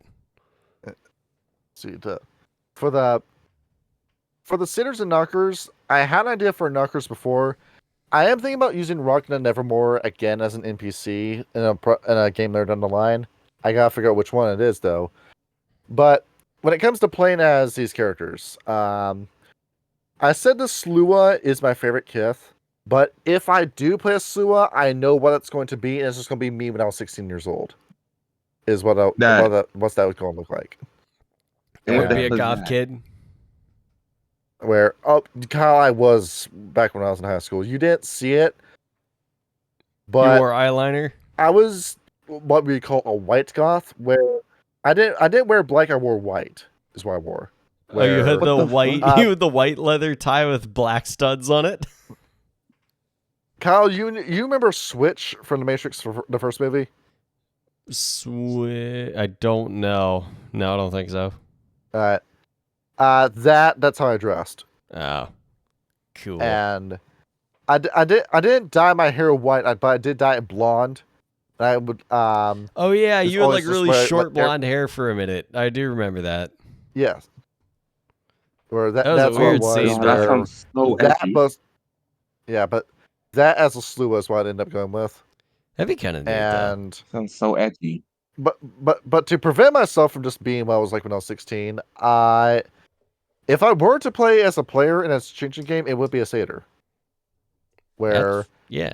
I've just got more ideas for a satyr character than anything else when it comes to these kits. Where, sure, I have Sasha Sinyavsky as a troll, but he's a character that's designed to be an NPC first, where he's supposed to be a helper character, not like a standalone character that's supposed to be over the course of multiple chronicles. Where I have a few ideas to make up my mind for satyrs that I'm yet to use, but that would be the one I would want to go for mechanically. Oh yeah. Absolutely. And Are you gonna ask me? well, what are you going to go for? Because I already know the answer. I already know this answer. You play as the fucking she. No, I can play Yeah. other things. What would you Besides play my- then? My favorite's the red cap. I just let shit, I forget his name, but yeah, I just like my favorite are the red caps actually. I just let him play it. The right cap, the no caps. Yeah, piss off. Basically, if what you said about the knocker so far, I'm basically going to play that the British stereotype with a musket, no, with a blunderbuss going holly hole and just shoot the fuck out of people using a modified shotgun. That sounds like a great fucking time. I pop out of the Something tree and I like- kill you. Yep. No, I'll be like, good heavens, as I shoot you with my blunderbuss. Does someone have ibuprofen for this man? It appears he has a headache. Half of his fucking face is missing. He's hold on. He's going to turn red any second now. Hold on. As I load my blunderbuss, my wife calls me a painter, and I'm about to show you my art.